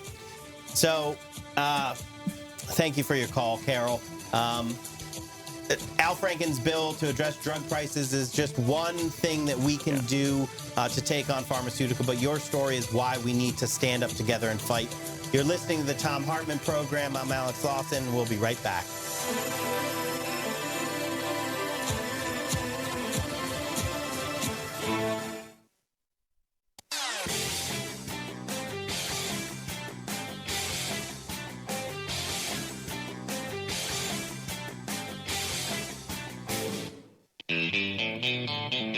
Welcome back to the Thom Hartmann Program. I got about a minute here. I'm going to be here all week. I'm really excited. So if I didn't get to your call, drug prices, Medicaid, Medicare, Social Security, and the news of the day, call back in tomorrow. I'm going to do my best to get to as many callers as possible. This is a real honor for me to get to guest host Tom's show. And because Tom is an amazing person, I love talking with him. And also because you all are an amazing audience. I have never really seen an audience like Tom's or spoken with them. And I've done some other radio. I own a radio station, We Act Radio. You all are really special. You all are just a fiery advocacy, activist army out there in America who are there to stand up and fight back against the corporate media, against the greedy liars on Wall Street, their minions in the pharmaceutical industry. And it's you that really keeps me the optimist that I am. Because I know fundamentally that all power resides in the people, and that there's this propaganda campaign to make us feel small, to make us feel powerless, like we can't change the things that are wrong. But that's all it is, propaganda. And we have the power. And what we need to do is stand up together, raise our voices together. Donald doesn't have the power. We have the power. I'm Alex Lawson, filling in for Thom Hartmann, and I'll be here all week. Thank you so much for joining me on the Thom Hartmann Program.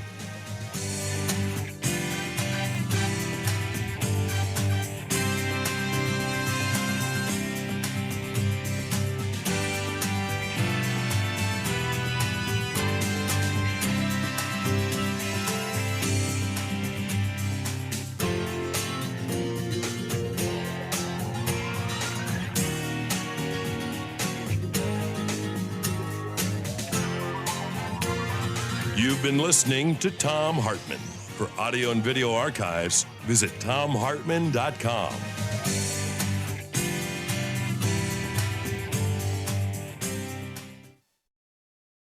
The Thom Hartmann Program is brought to you in part by the Aiden Forecast, an investment newsletter with weekly updates of leading market indicators and a monthly deep dive into what the details of the economy and the markets mean for investors and retirees. On the web at aidenmarkets.com. Wines have some of the highest pesticide levels in our food chain. This hour brought to you by ecowine.com. Pesticide-free wines, organic wines, imported from France by the Organic Wine Company, ecowine.com. The Thom Hartmann program is brought to you in part by Super Beets. Super Beets are sourced from non-GMO beets, and they're packed with dietary nitrates, helping to produce nitric oxide for more energy, stamina, and support for healthy blood pressure levels naturally. For more information, call 800-223-8242 or visit freespeechbeets.com.